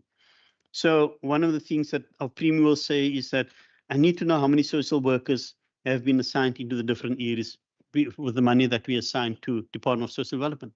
So if social development is not forthcoming, it's our job to make sure that that information lands at the Provincial Safety Council and various other information. But that is the role that we see, and we're taking up that role very seriously. The departments need to report to us so that we can report to our Provincial Safety Council and our Cabinet so that actions can be taken. And then I think I've covered the issue of the law enforcement heavy. I think I've covered that. And then the issue of what does SAPS and the asset forfeiture unit do? I think when we had engagements in Overstrand or Overberg, they've indicated that the asset forfeiture unit has actually confiscated boats from some criminal entities, and they've donated that to the municipality. So they can now police the coastline with that boat. So there's a lot of work that's happening. And lastly, the role of the legislature in getting us and getting people in the room to have the discussion. We'll welcome that. We welcome that specific with the assistance of the legislator, specifically in this, because this specific strategy will ultimately inform the changes that we'll make on the community safety plan, the Western Cape Community Safety Plan, which is the next phase, because the safety plan needs to enable us in part to deliver on what we have here. You cannot have a safety plan and a community safety act that's disjointed. So that will be the next phase, and that will definitely be driven by the legislature. So at this stage, I think it's important that if the legislature at some stage gets involved with getting the right people in the room, the right voices in the room, and strengthen the document. As I started with it, this document is a draft. We're taking all inputs into account, and we will strengthen the document as we go along. Chair, there's just two specifics, one or two specifics that I'd like Amanda to cover, the issue that Member Van Minnen raised in terms of the climate change, the access to firearms, rural smuggling from marine space. Thanks.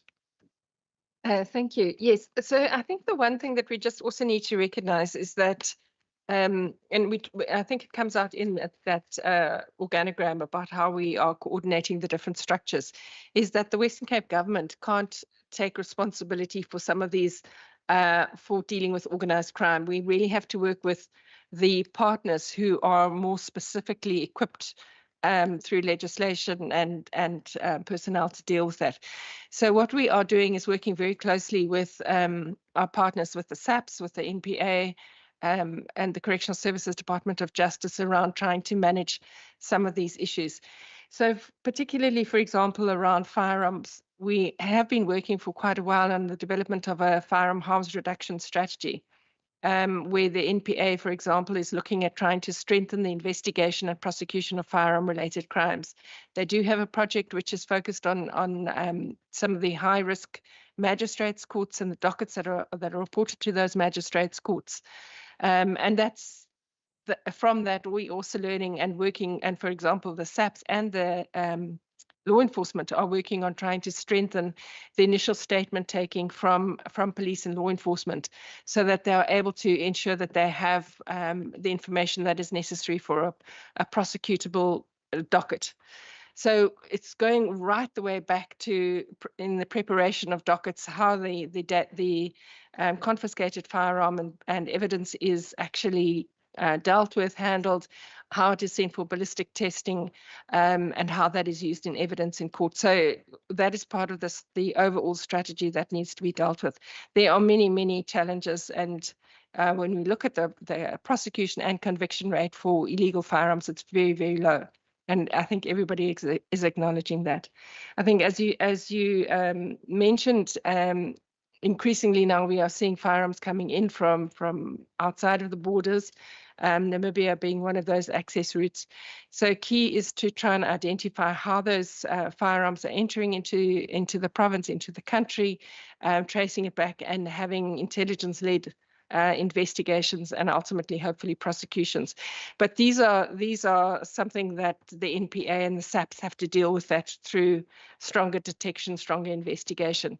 So we have an accountability role, but also partly as a coordination role in that regard. I think the same with dealing with the high flyers in terms of organized crime. That's really not our focus, but it's something that our criminal justice partners are working on. I think our role, as we're saying, is in coordination, monitoring, accountability, but also working with members of the community to make sure that the members of the community do not support allowing the proliferation of access to firearms and ammunition in the community. And that I think is one of our key problems.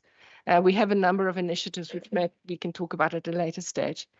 In terms of climate change, I think it's correct. It's not just something that's affecting the city, it's affecting the whole country, in fact. But some of the issues that probably, and its linkage to crime, is that if people in the rural areas are experiencing water insecurity, climate change, etc., they do flock more to the city.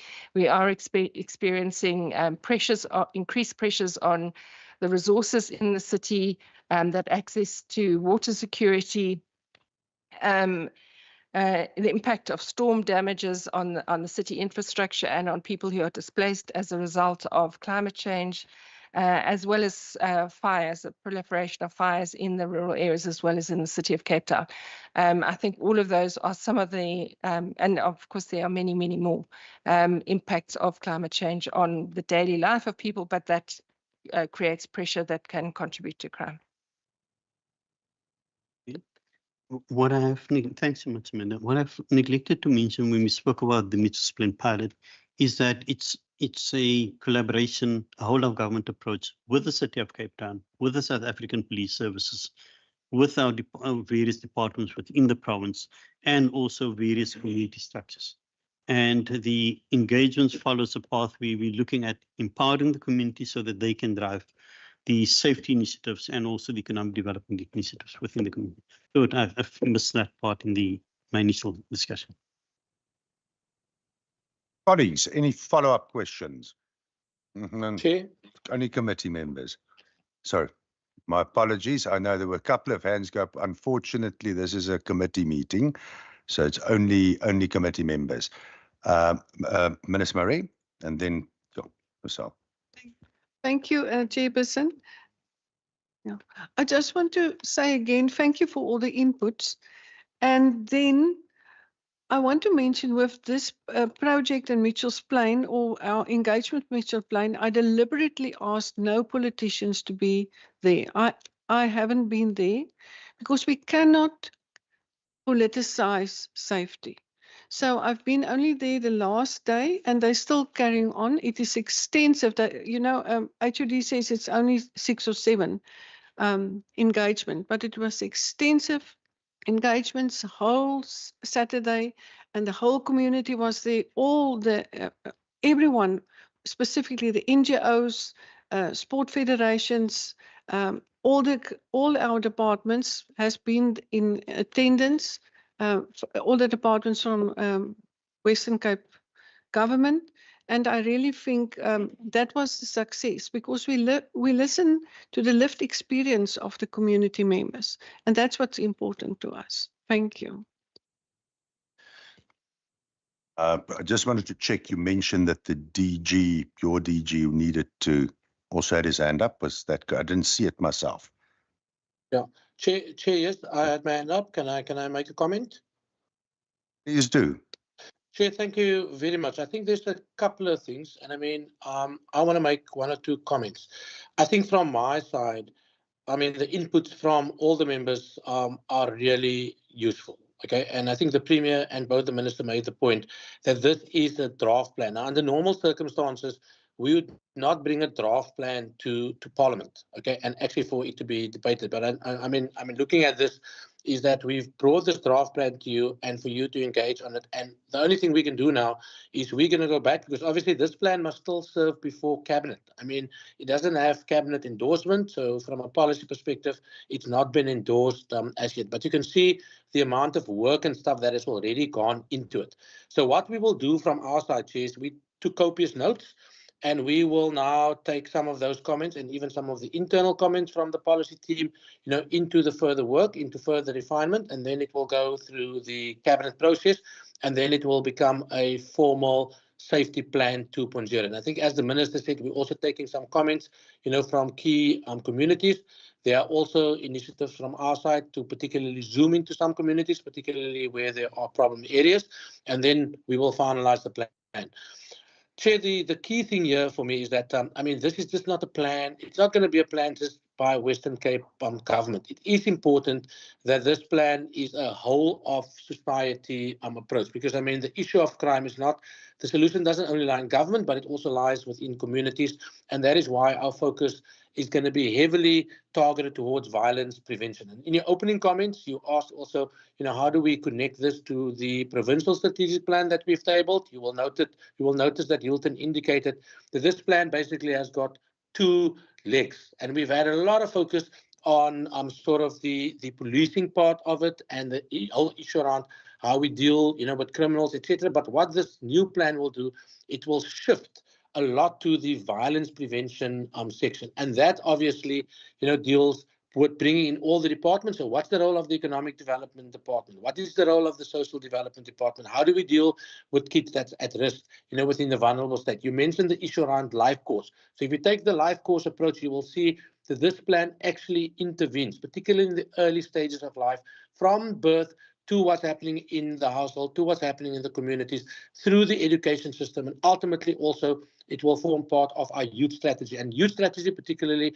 as it relates to creating employment opportunities through G4J. So if you take this plan and you take the PSP that was tabled and you take all the other supporting plans, particularly the G4J plan, you will see, Chair, that all of these actually connect, and it actually makes sense to say that from a holistic perspective, this is how we are going to deal with it. But the key point is that we're not going to be able to find solutions as government alone. We're going to need you as Parliament, we're going to need communities, and we're going to need everyone in the system. And I mean, Premier said it, Premier and I attended the extended cabinet meeting yesterday. We are engaging national government on this whole issue around our safety plan because we are not happy, with where things are at the moment, and we are making very good progress, both on an administrative level as well as at the level of the executive between the National Minister and the Premier itself. So, Chair, you will see a further iteration of the plan once it's finalised, and I'm sure once it's finalised, we can have further discussions on it. But I'm glad that at least,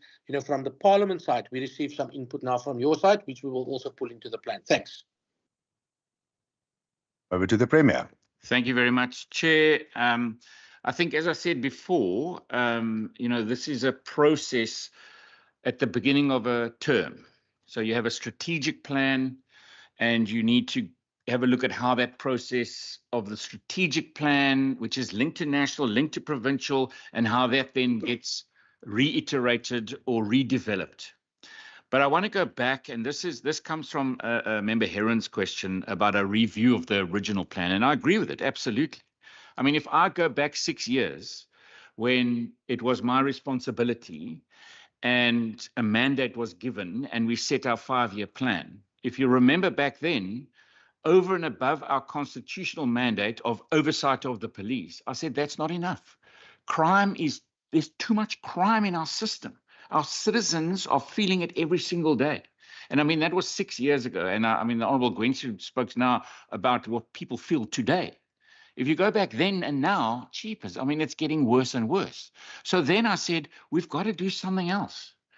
We've got to, and I mean, I called for a change in policing model linked to devolution and whatever. We need a change in policing models. But despite the change in policing model, what can we do? If you go back to that plan, I mean, we should go and review exactly what we've done. The first thing is there are not 3,000 officers on the ground because we can't afford those 3,000 officers. That was the original plan. How do we find enough money to partner to put 3,000 extra officers on the ground? Of course, we were then hit by a pandemic, a financial crisis in South Africa, a global financial crisis. We don't have the budgets to put 3,000 according to that initial plan, but we've got the 1,200. So let's do the review. What did they achieve? How we achieved each of those. And I'm very happy that we do that, because we have to look at, what was that initial plan? What changed? Where are we now? I think about that initial plan and the questions that were asked today. We never had extortion in that initial plan. It wasn't a big issue. 6 years ago, how much time did we spend speaking about extortion? Today, it's the lived reality of a person with a small business or walking home from work on payday. You get extorted on your way home. It is a major crisis. So there's very different environment. I mean, the number of gangs that we had 6 years ago to the number of gangs today are totally different. I mean, every day I hear a new name of some new gang. It's just crazy. So absolutely, let's do a review. But at the same time, at the beginning of this term, we said, let's actually revamp this plan. Let's have a look at what is 2.0, because what isn't working. And that is what this is. So I agree with you. Let's actually have a look at more of a review as we're doing this. But we also asked the committee, and we've made a note of these ideas because we want to put them into the plan, because we need to improve it. We need to get better within the constitutional mandate and framework that we've had. And I also don't mind when we push boundaries and go beyond the mandate. Then I want to talk about the spatial legacy. And again, I agree, but I also, and so as Mr. Orange has said, the HOD, as he was saying that, obviously some of it could be lighting or redesign. Go and have a look at some of the human settlements design where they all look into the center of the park where the kids play. So if mom's in the house, you can see what's happening with the kids outside, and lighting. But we could go further than that.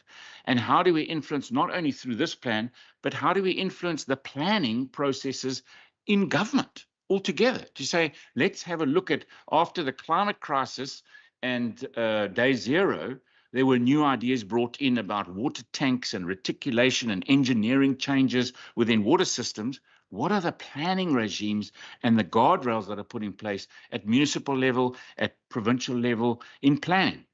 So I agree, and we should probably go even further than this plan. What works, what doesn't work. I also want to just say a point about the LEAP officers, and I know that Honourable Heron says a lot of times that they learner law enforcement officers. I mean, that has changed. They're not learner, and it actually is we shouldn't be referring it to them. I mean, I think meet with them, go and talk to them and ask them, how do they feel when you say, oh, you're a learner law enforcement officer, when they have 18 months worth of training? I think the Honourable Stevens asked, what's the difference between SAPS and LEAP?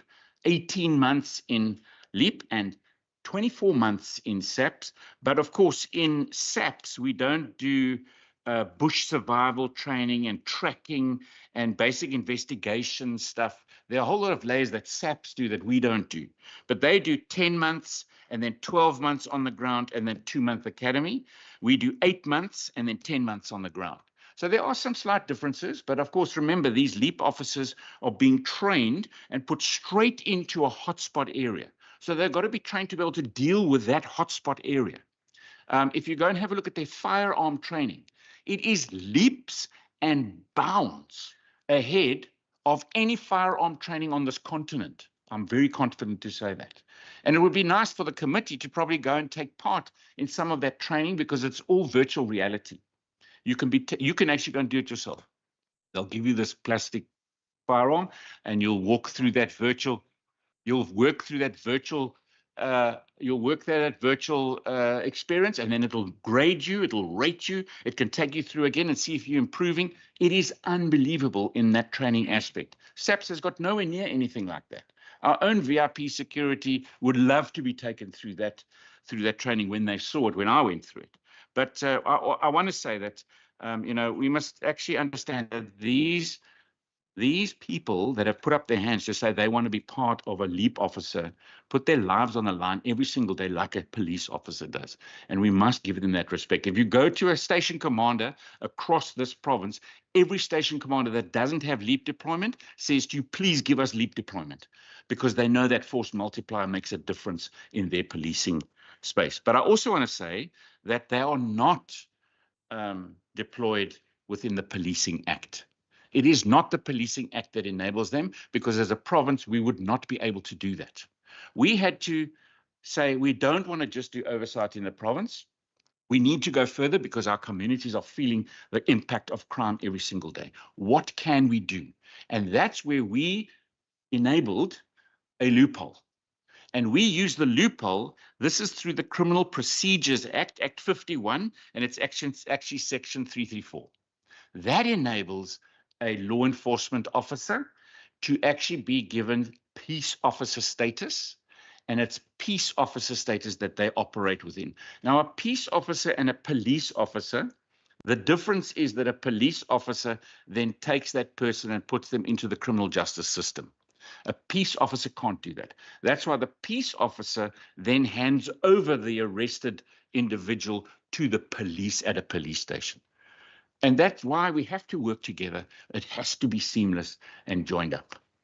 Then I wanted to say that the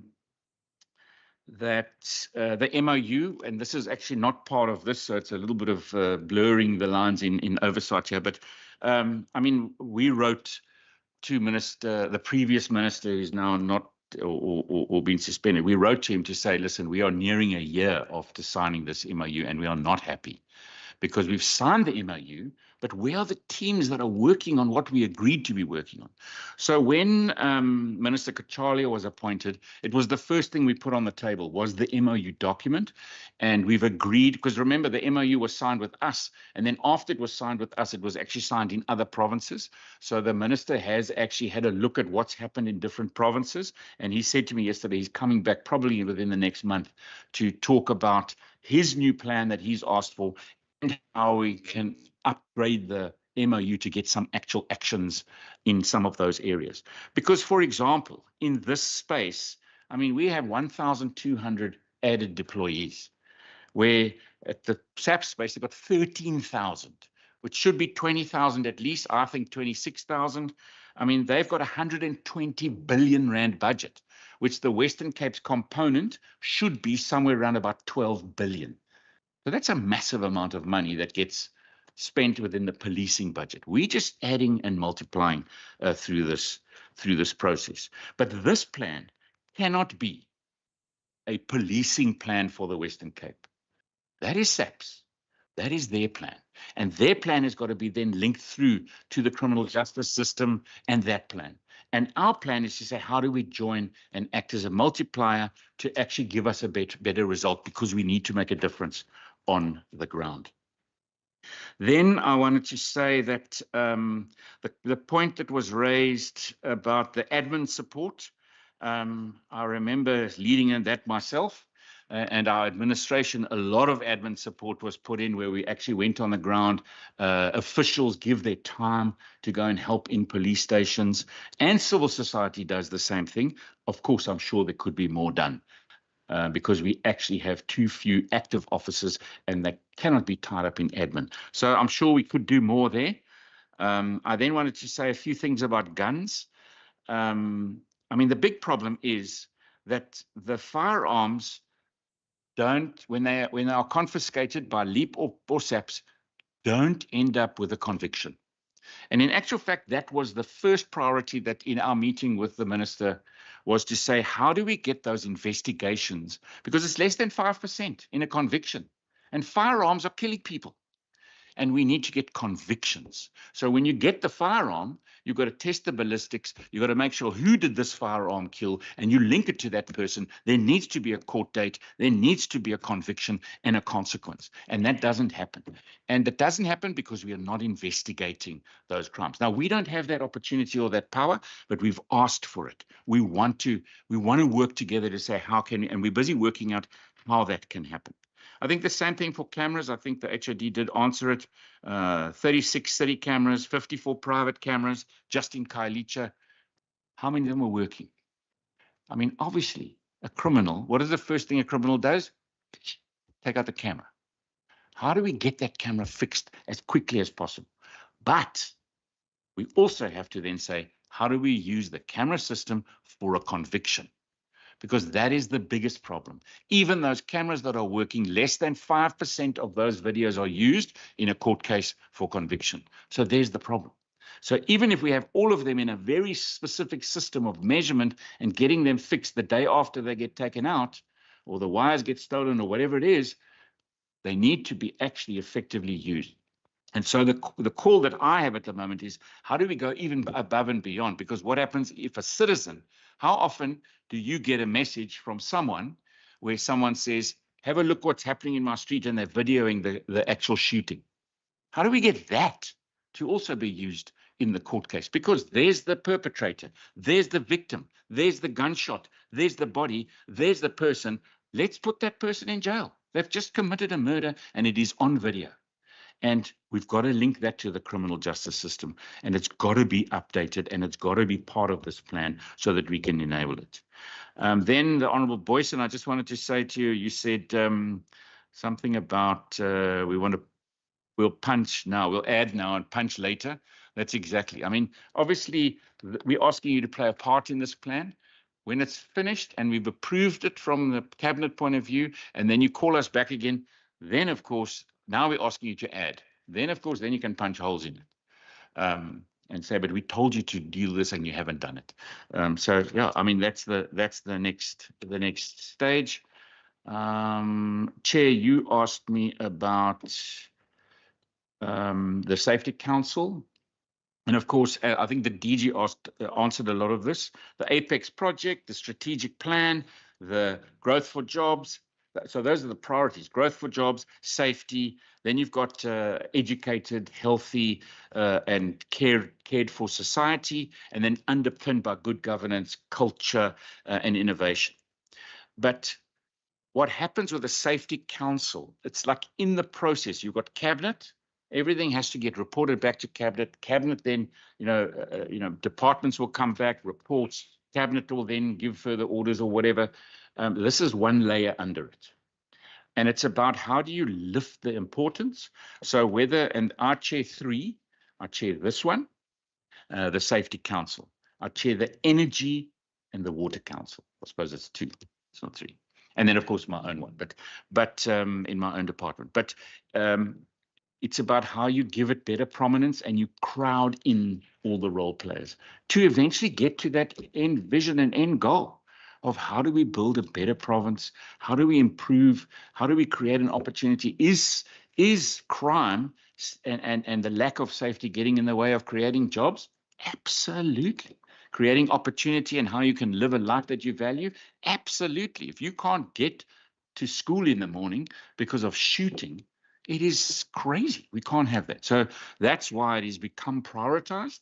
and you've got to then get that focus to enable it. So what will happen is once this plan is approved, then this plan has to then answer to this committee, this safety committee. And this committee will then say what's going on where. And then I, along with the minister and the team, have to then take that back to cabinet and then answer to cabinet as well. And obviously also come to parliament and answer to you too. Thank you, Chair. Colleagues, follow-up questions, but before we proceed, keep in mind we're at 3:30. And we want responses to the follow-up questions. So if I can ask 2 minutes, let's keep it crisp with the follow-up questions, and it's and then there's a response. I do think there's a possible way forward for further engagement as well. Member Van Minnen. Thanks very much. For the sake of brevity, you're going to dispense with my other questions, but one thing which we can sort of push in now as a follow-up question, inputs received. So inputs received from SAPS and yesterday then from the acting national minister. Given what we have been seeing playing out on our TV screens in recent weeks, I'm not asking this question to be divisive. I'm genuinely asking this as an issue. Policing is SAPS's issue. This is the safety plan of the Western Cape. But in terms of identifying risks in the Western Cape, is SAPS itself considered potentially to be a risk, considering what we're seeing right now in the news? Thank you very much. Just see the others. I saw Member Sayed and I saw Member Aaron. Member Sayed and Member Aaron.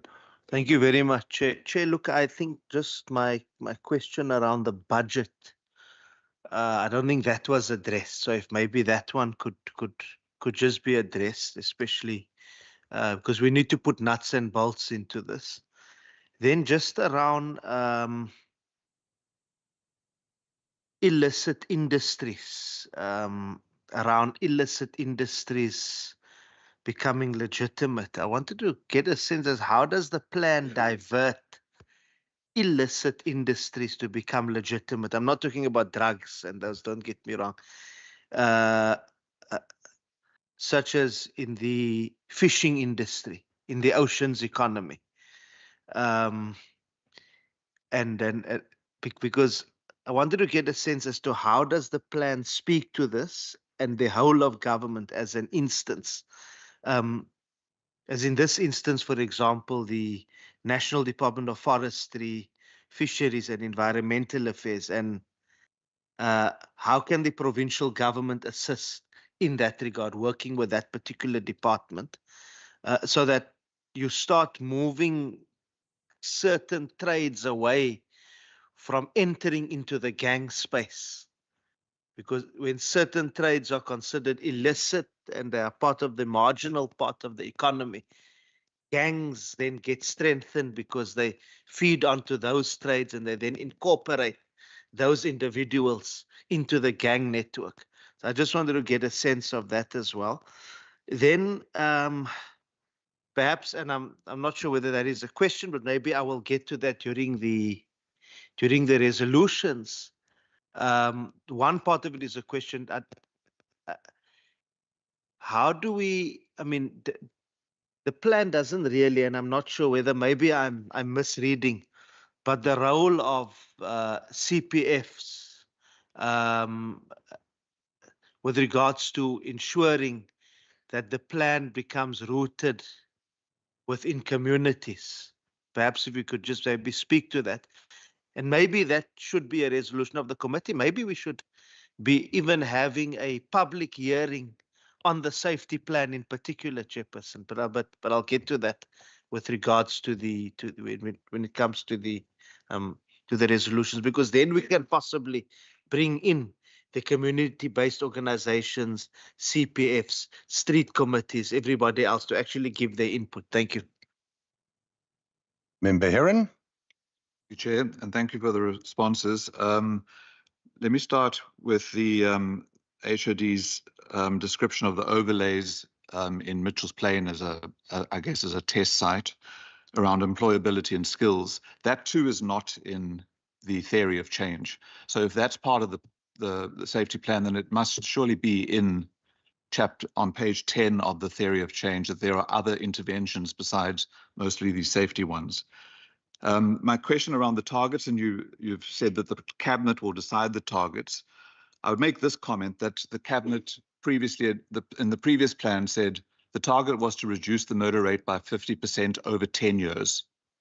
And I mean, I don't know where that number came from, but I wasn't an arbitrary number, and that these numbers will be informed by something, because the professionals are advising the politicians and saying, well, we're going to leave it to the politicians to set the targets. I assume that there will be some basis for how those targets are set. I want to come back to the built environment, and I felt like the HOD was minimizing the importance of the built environment, because I think the overall theme should be what is actually driving violent crime in these particular areas.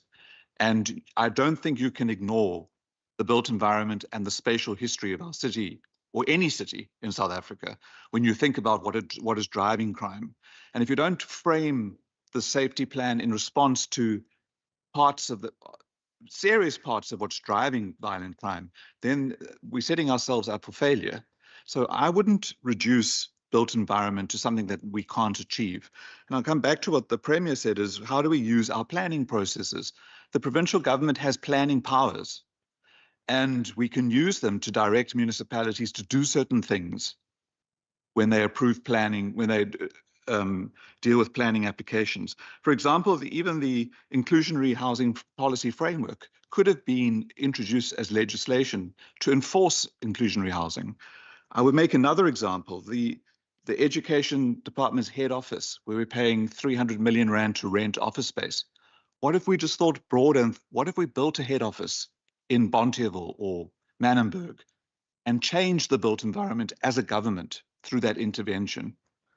The issue around the Metro Police and accountability, both the HOD and the Premier confirmed what my concern is, that there is no such thing in law as a law enforcement officer.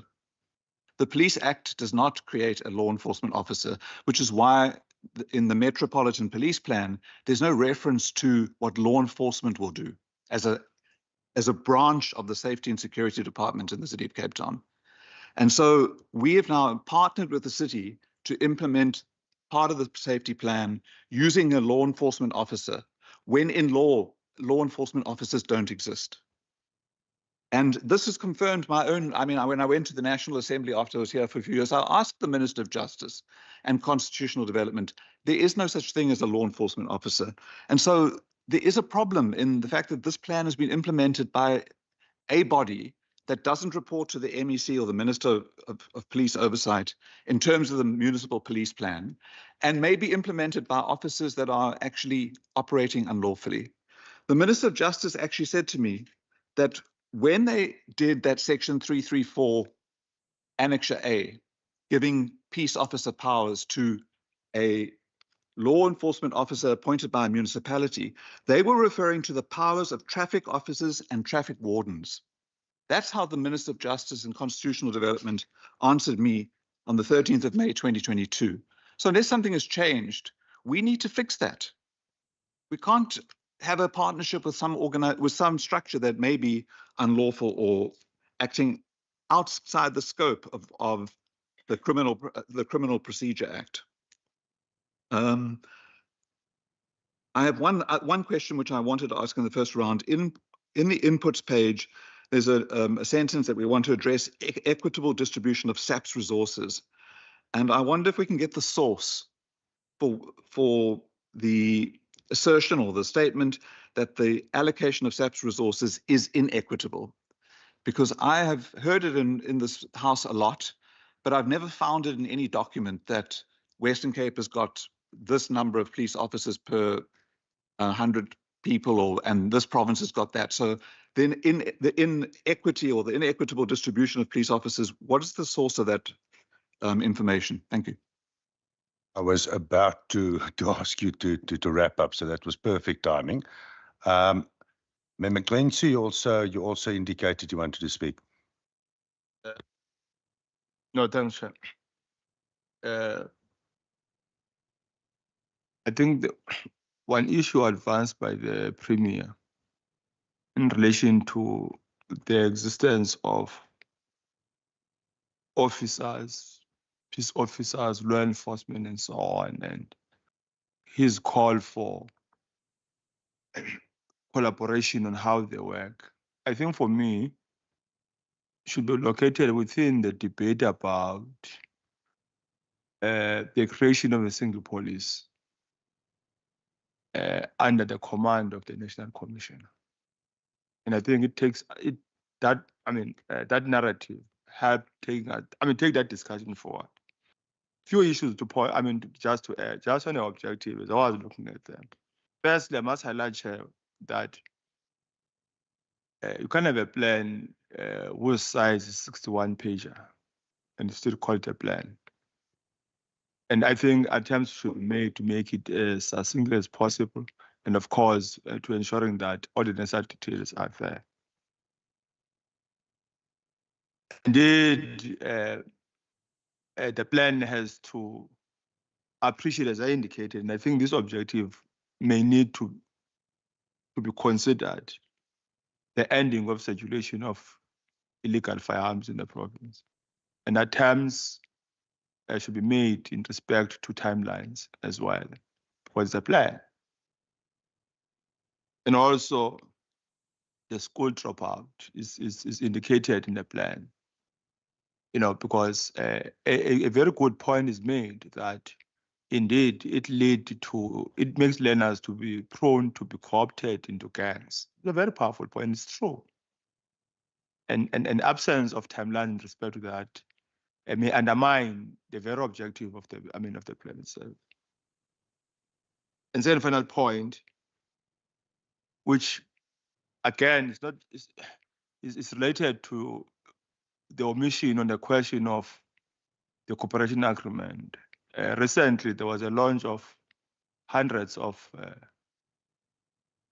metropolis in the province, and a statement was made about the possible deployment of neighboring policing to each and every ward, and that is not finding expression here.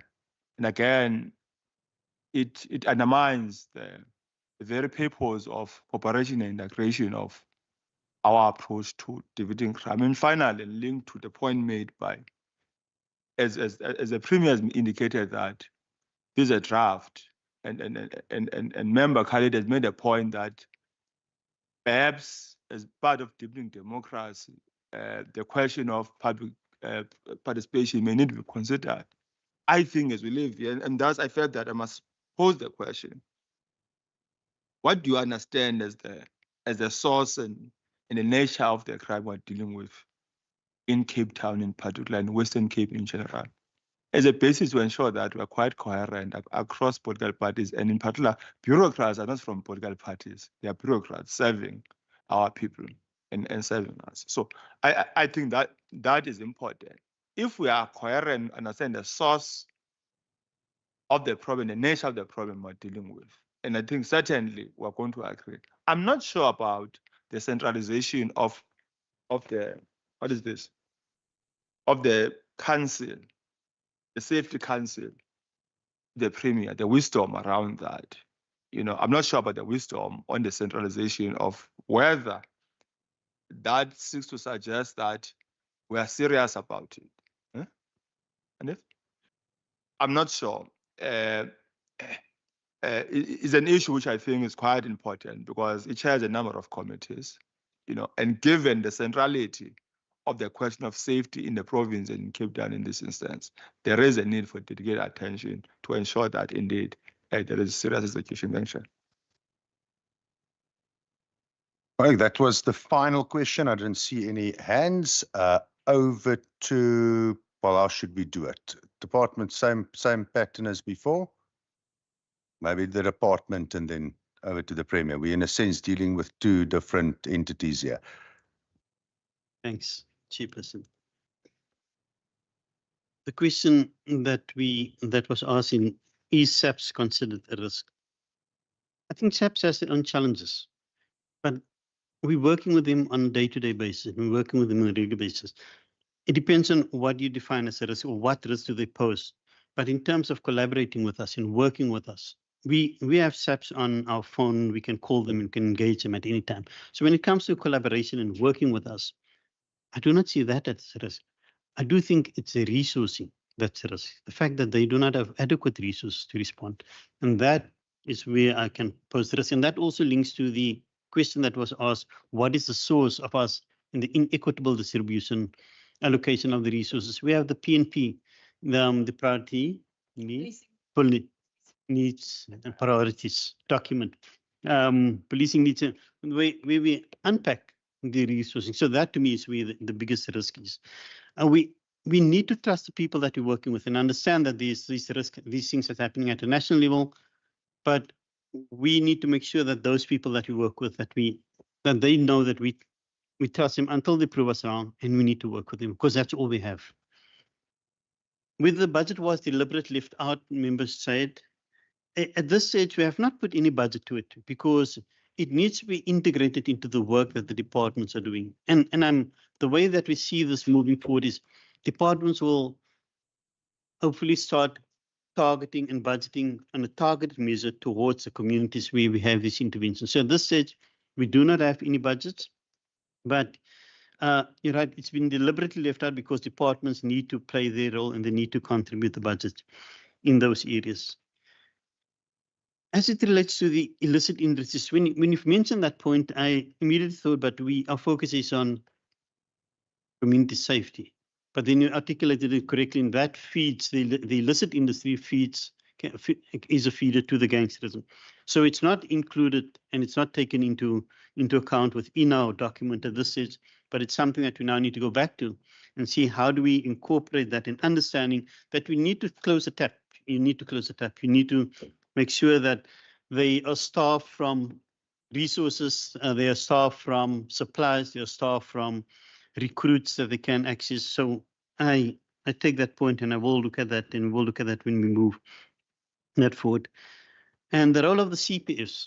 So in the engagements that we have in the district levels, we had the SAPs, the municipalities, and the CPFs joined us in that. And in some cases, some of the neighborhoods, they've joined us.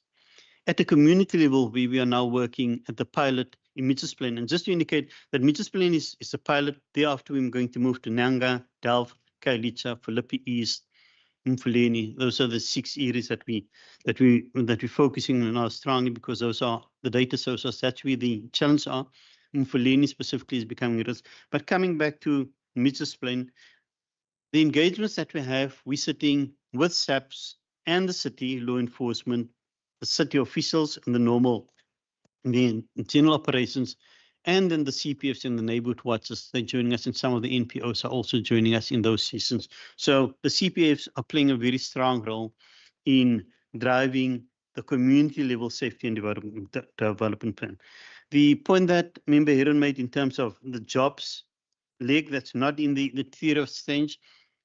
Yeah, this document came out we issued this one in August, and we've only recently, through our engagement with Mitchells Plain, we've added the focus area of jobs, and that's why we don't see it in the document as yet, and it will rightfully have to be included. As it relates to the targets with our political principles, it's important that the political principles make the decisions, but we will inform with data what are the options and what are the alternatives. The one thing that you don't want to do to a politician is say it must be X. We need to go there and say the data, this is the historical trend, this is what the data says, and these are the alternatives, A, B, C, D, and let the politicians make that decision.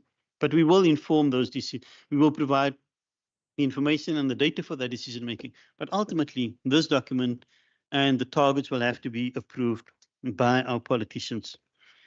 The built-in environment, what is driving crime? Once again, we'll go back and look at how do we incorporate some of the thinking, but it won't be all of the thinking. But we also need to look at how do we link with other provincial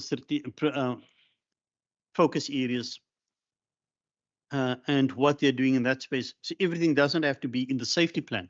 It can be in one of the other strategies where they focus on the built environment and specifically the infrastructure. And we can make that link to it rather than try and unpack and do everything in the safety plan. Member Quinto, in terms of the 61 pages, once again, the point that you make, and it's a technical point, but we understand our apex strategy in the province is the provincial strategic plan. That's the strategy. And this document that we have tried to transcend from strategy into implementation plan, into planning. So that's why we do not necessarily call it a strategy, because we have one strategy. This is now becoming into the planning. And when we look at what we're doing at community level, we have the same focus areas or outcome areas. We have integrated violence prevention, safe and secure communities, and then also effective and efficient law enforcement. Even at the community level, our plans speak to that. So there's absolute alignment between what we're doing at the community plan and also in a strategic plan. So it straddles strategy into planning. So, and the number of pages, how long is a piece of string? If you look at all of the points that's been raised and what the recommendations has been put forward and what we still need to add, we need to ask ourselves, so how long is this document going to be? And we need to find that optimal balance of getting all the inputs into the document, making sure that the documents cover the key things. But ultimately, we need to, through the editing process and before it's going, and after the engagements with the additional stakeholders, we need to look at what is going to be an optimal document. It cannot be what they call it cannot be a job description. It needs to be something that speaks about what we're going to do, when we're going to do, how it's going to do, but not in too much detail though, because that's important. It needs to be a guiding document, and it should allow space for us to move and to change things as we go along, because a plan is a plan, but no plan will be valid or will tell you that everything's going to be the same for the next 5 years. So you need to understand that because of the dynamic environment that we're operating, especially in crime, things will have to change, and we need to make room in the document for that. The issue of the ending of illegal firearms. So now remember, you can understand, you cannot put in a document you're going to end illegal firearms within 5 years. You can say you want to reduce it, and you're going to, but to say that you're going to end it, I do not think any one of us will be able to do that and commit that we will end it, because we are not in control of all the means to address that. And also the nature of how these firearms enter our environment and how it's been used, it changes all of the time. So yes, we will look at how do we impact it and how will we reducing it, but to make a commitment that will end it, I think that is ambitious, and you've used the word ambitious previously, saying that we're a bit ambitious. So the safety ordinance, the omission of the cooperation agreement, I'll allow Premier to respond to that one in terms of the safety ordinance and the legislative part of it, because that is the inputs that Premier gave and the response to it. And public participation. You asked me, what do I determine the source and the nature of the root of all of it? And when you look at how our provincial strategic plan is structured, the provincial strategic plan, and in terms of our overall and APEC strategy, it says clearly, our APEC strategy, helping businesses grow and create jobs and equipping you to get those jobs. So from that perspective, and that is the directive that was being given, it means it identifies that if we create jobs, if we give people jobs, if we give people education, and if we are able to get people into jobs, we'll address the issue of crime, because poverty drives crime and crime drives poverty. So it's about understanding what safety plays, and that's why we say we have it as part of our strategy. That's why we say that we cannot have safety without development. You cannot have development without safety. And we understand the role that the safety plan plays in our apex priority. If we can get that apex priority right, we will be able to address what our province view as the root cause, and that is unemployment. And the issue of centralization, you said you're not sure whether it will work. I think there's many things that we put in our strategy that we can't guarantee, but we need to do things differently. We need to try things differently. We need to do different things. If you continue along the line of what we've done over the past 5 years, things will go downhill even more. So it's about putting things in place, trying it and seeing whether it's working and testing it. And if it doesn't work, then we need to be honest enough and say it's not working.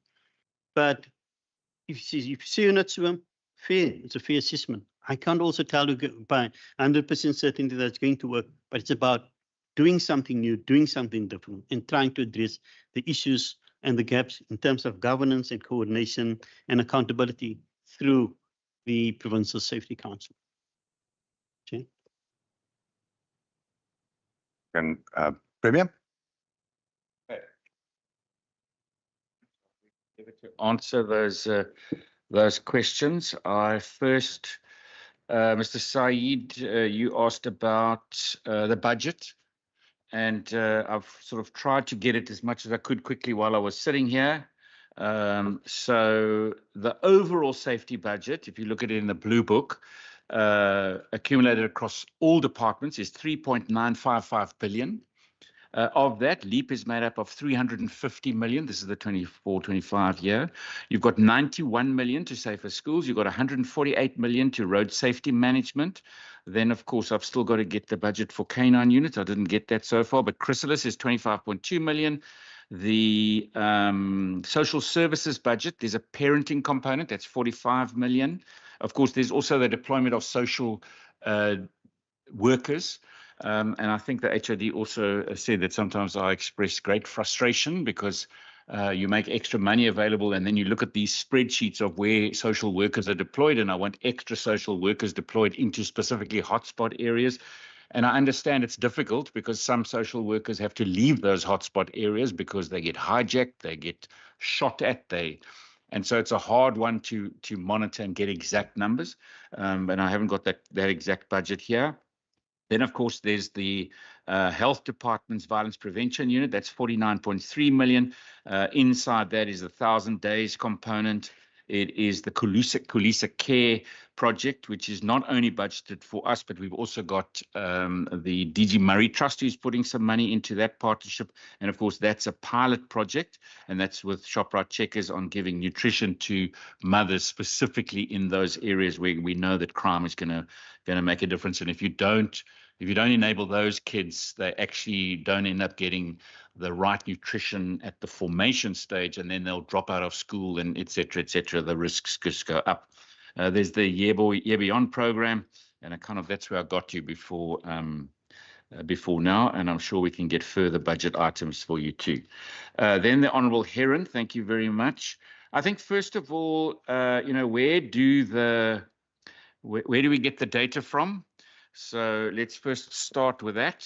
So the data comes from two sources mainly, SAPs themselves, and we get that data directly from them. And sometimes when we can't get the exact data, we actually get that data through various questions. I know that the Honourable Chair, as one of your questions, is a source that was also added in at the policy unit on data.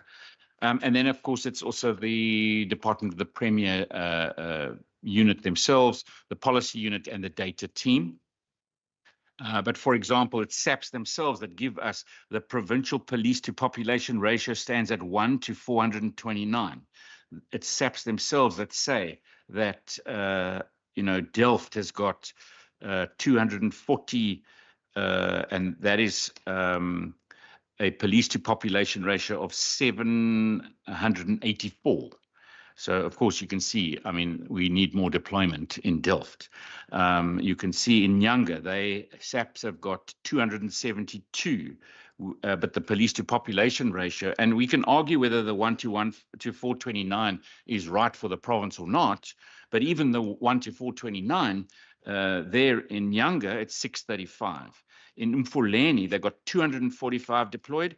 It should be 5. The actual police to population ratio, therefore, is then 581. Or Kraaifontein, the actual ratio is 760. And so it goes through. It's 838 in Samora Machel. It is 874 in Gugulethu. And so that initially, and it was one of the points that I made to Minister Kachali. I said, you can change that today. You can say, we need to have more deployment to these areas where where our citizens are facing the highest crime levels because the police to population ratio is totally out. And of course, that's SAPS data that we're using, or when we actually correlate our own data and link it to, then we'll tell you, you know, how many detectives there are, or we can go right down to you know, budget percentages.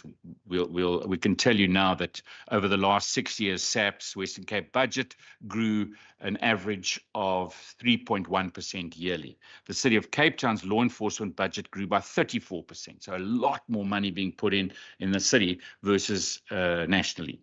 But all those data points, they come mainly from SAPS themselves. And then, of course, our own team also has a look at other sources of data. The target itself. How do you set a target? And I mean, I've used this in a debate in this house before. I mean, how do you set a target to say we want to reduce the murder in this province to only 2,000 people a year? That's 50% reduction.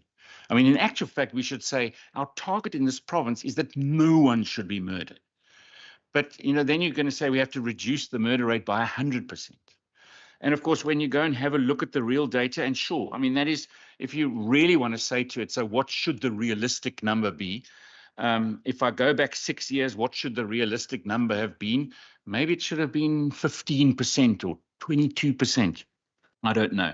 But we've got to work towards something, and it's got to be bold. It's got to be, guys, how do we just at least halve the number of people murdered here? If you look at the actual trends in the last quarter, it was 4%. The quarter before, it was 8% down. And of course, the leading areas, I think, when you look at, for example, Gugulethu saw an increase of 39.7%. But that's in that quarter. You know, the next quarter, something could just go crazy, and it could be in exactly the opposite direction. And so it's a difficult thing. And I understand that the data that's going to come from the officials, and if I ask the police for this data, they'll tell me we want a 1% decrease. We've got to put a bold point there. And I mean, if you want to make it a suggestion in this plan to say we need to change that, make the suggestion. I'm very happy to say, you know, let's bring it down by a third. I don't know. But I mean, that was what I made that choice. I've got to stand by it or fall by it. To say, guys, I'm sorry I never reached the halving the murder rate. But still, that bothers me endlessly, that in actual fact, what I'm really saying is I only want 2,000 murders in the province. That's halving it. It cannot be. I mean, it really cannot be. We've got to get much better than that. But I mean, that's the difficulty about setting targets and then trying to hold people to those targets. The Honourable Gwenchu, thank you very much. I must say that why are we here? Why are we even talking about this? Because you say, why don't we just fold everything into one single police service? Well, let's do that. Let's just fold. Let's give our traffic officers to the national police. Let's give our law enforcement officers. Let's give all of our security people to the national SAPs, because they will make it safer. Well, quite frankly, the whole reason why we've got a safety plan is because that's not working. So it does not help to say, well, let's actually just create one single thing under this thing that doesn't work. It's like saying for load shedding, guys, we're not going to do anything about load shedding. Eskom's going to fix it all. Well, it took them years and years and years, and they weren't thinking it was getting worse. So we're saying do something differently. That's why we are here. So, I mean, you know, I don't believe in a single police force. I don't think that that is the answer for our system here. I actually believe in the opposite. I believe in devolution of those policing powers. And I'm not going to make any statements on it today, but it was very interesting in the National Cabinet discussion yesterday. I'll leave it at that. You can ask your minister about that discussion. But I mean, that's the point. That's why I say, why are we here? I think that's the questions, Chair. Well, thank you very much. I think this is really one of those meetings where I know I also have a reputation of being talkative, and I've had to restrain myself. This is a fascinating topic. I think it is a work in progress, and I just wanted to confirm. So there is space for the committee to facilitate inputs to the cabinet meeting that will be taking place, and it will be after the 25th as indicated, because you need to align your deadline. So I just wanted to be clear on that, because I think that's going to inform the committee how we approach further inputs into the plan. So I want to say that, Chair, and this is where I'm kind of like saying, where's the plan? Where's the plan?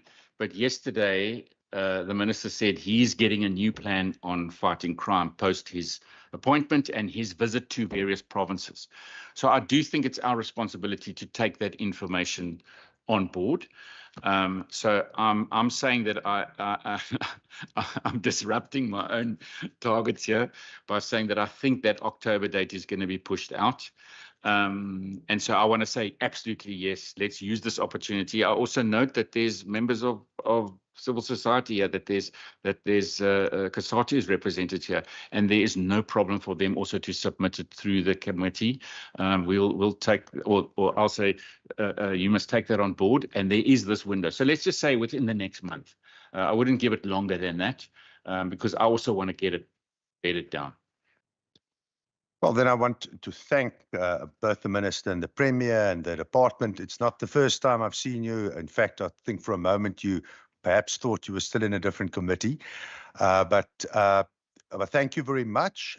You are excused. The committee will be deliberating further with our other items, and there is coffee and catering provided if you need your caffeine fix before you go home.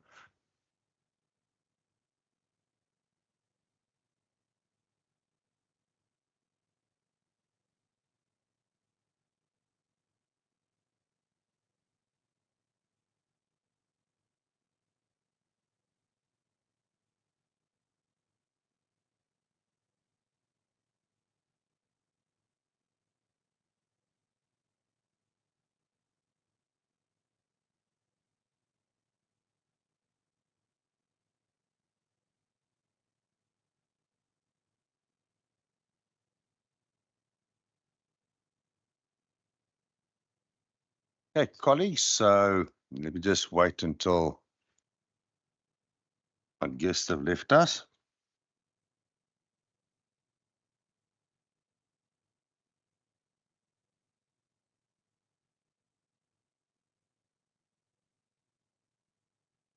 I look at the members of the public leaving. Obviously, the Premier is more important than the committee chair, you know.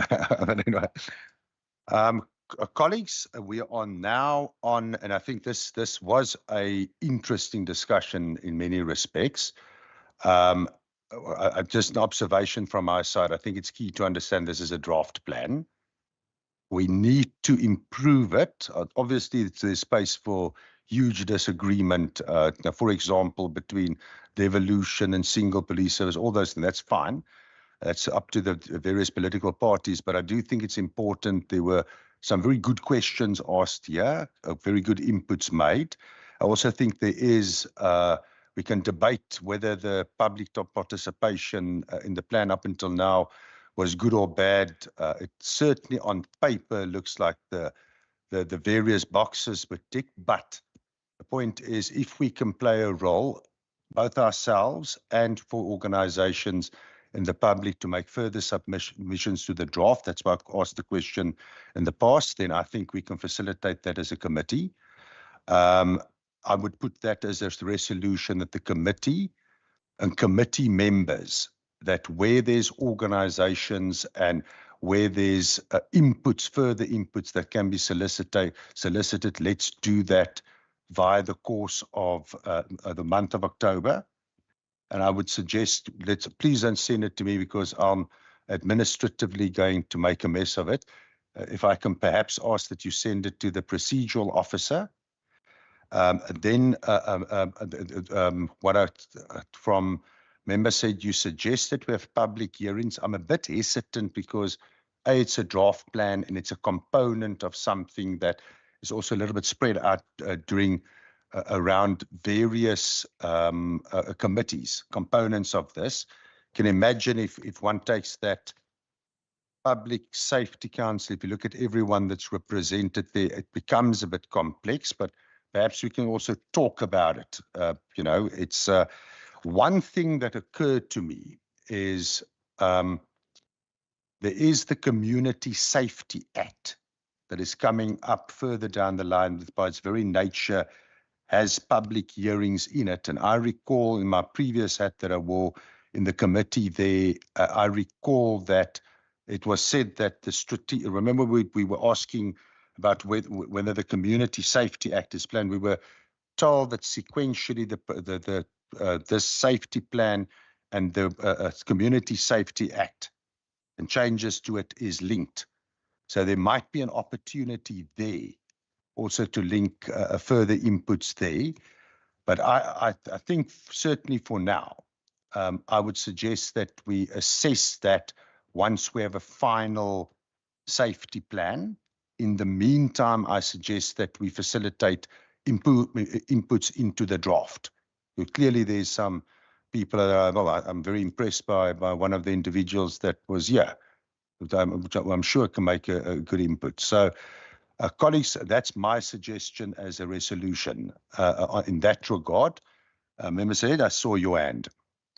Chair, maybe then as a hybrid approach, I know I suggested the public hearing on the safety plan. Maybe let me modify after your suggestion, particularly for this committee, because I know that the issue of the Community Safety Act will be more the Committee on Community Safety and Police Oversight. Maybe let me suggest that we go the route of a full-on public hearing once the plan is no longer in draft form. Not for now. So once it's once the department has finalized, but perhaps as a hybrid approach to say that let's invite organizations. So it doesn't become a free for all. Let's invite organizations to submit, organizations or entities to submit their inputs or presentations or kind of contributions, and then those who submit, then we have a kind of we can call it a public hearing or a committee meeting or something where they all then get invited. They each get a slot. So let's say you've submitted something, you get a 15-minute slot, you present, right? We get to then interrogate and ask them questions, so that it also then starts to inform our oversight. Thank you, Chair. Colleagues, just to get to understand, because I think the terminology is also a little bit of confusing here. Once we have a final safety plan, comes back to the committee, and then we invite inputs from organizations and stakeholders. That fine? Chair, yeah. As long as that's going to then be able to contribute to the manner in which it's drafted. But if it's final and the inputs that we're going to get from the committee or from the public to the committee are not going to have an ability to shape what becomes the product, then I would rather say that while it's still in a draft form, we let the inputs be sent to you. And then those who have sent inputs to you can then be convened by us while the planning, while they're still drafting. But if the final one of the department is going to be, can be amended following the inputs that we get and the inputs we make, then I'm fine with that approach. I'm not sure if you... It becomes a bit complex. It's my suggestion is, colleagues, my suggestion is, and I think that's a fair point. There's a cabinet. Remember, we're not dealing with the law. This is a draft. They're going to have a cabinet discussion there. What I'm very simply saying is, let's facilitate any organizations, anyone who wants to make in the draft document, send in the documents, we pass it on. It's as simple as that. I would suggest then that we have, once this process and that I think is firmly situated in oversight, we ask for the final product to come back. And then we also, by then I think we would have settled any misunderstandings around that. And then I think very simply, here's the strategic plan. We ask organizations to make submissions to the committee in the committee meetings itself. And then we as a committee can apply our minds. I think that to me is clear cut. And otherwise we're going to get confused, especially given the fact that this is a transversal thing. So, and then I would also suggest in the Police Oversight Committee as well. Remember, there's a component there that we also need to keep an eye on, that we don't confuse ourselves here. But I think there's nothing wrong with it for us to as a committee to. In the Premier's office, there's in this context, there's a strategic plan around safety. We do a follow-up and we invite members of the public and we do it properly with proper notice to the chair, and we deliberate and please also talk to me in advance. And then what we set up is a interaction like that, which I think will be very fruitful. Does that make sense? We take that as a committee resolution. Right, colleagues, any other resolutions? Member Heron? It's related, so it's not really a resolution. I just wanted to check whether the inputs that we've made already now today will be recorded and sent as inputs. Perhaps if the procedural officer, did you take, there is a recording of the meeting.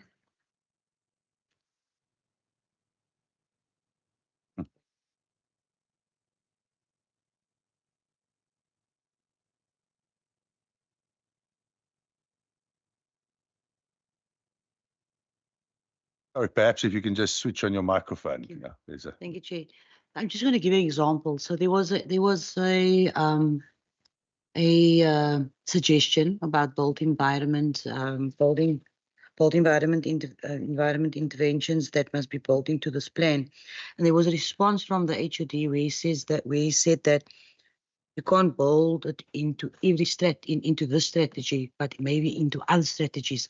So I suggest that because there were so many responses and there were so many inputs from the committee, that you actually streamline your input and you can either email it to me, Chairperson, or we can actually just go through it now. Because there was a lot of responses, a lot of inputs. So I can maybe list the suggestions that were made, and the committee can then provide me with input and tell me, okay, include that, and send it to the department. We can do that. Member Boyson, and then I'm going to suggest the way forward. Member Boyson. Chairperson, based on what the procedural officer just alluded to us now, I would propose that we include that in our submissions. Whatever we came up with here, we would still remember as individual members, and we make that submissions, and then it can be collated. In a sense, incorporated with my original proposal. There's two then in place. What I would suggest, because I do think, I think it's also about a sense of whether this meeting's inputs here is being taken on board. And I actually suggest as a resolution there, we ask for feedback. You know, we ask for feedback as a committee resolution in terms of this meeting. Yeah, I'm also trying to find the correct wording.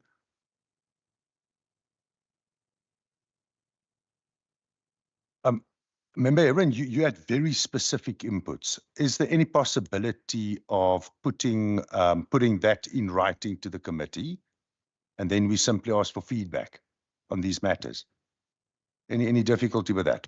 No, there's no difficulty. So the procedure would be I would write it and send it to the procedural officer. Is that what you're saying? Yeah, and then it's a very simple resolution. Member Erin's that we would like to have feedback to Member Erin's inputs there.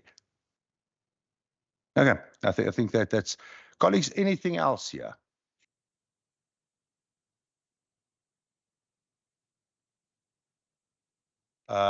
Yeah, the part of the resolution, I think it was a good input from the procedural officer.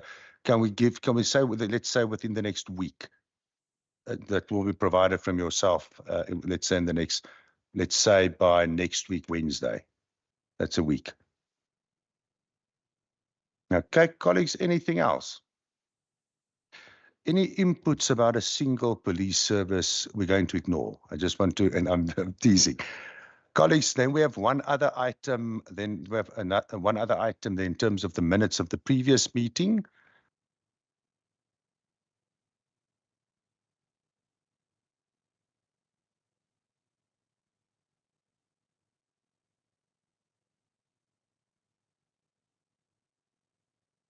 Can I ask for a proposer? Chairperson, those minutes were circulated. I so proposed. Okay. Seconder? Member Stevens seconds. And then my usual question, and this is a check on me as well, just in case I've missed something. Is there any other business? Colleagues, then the meeting is concluded. Chair. There's, as I said, there's coffee. If we want to get it, move quickly before everyone drinks our committee coffee, and I need my coffee.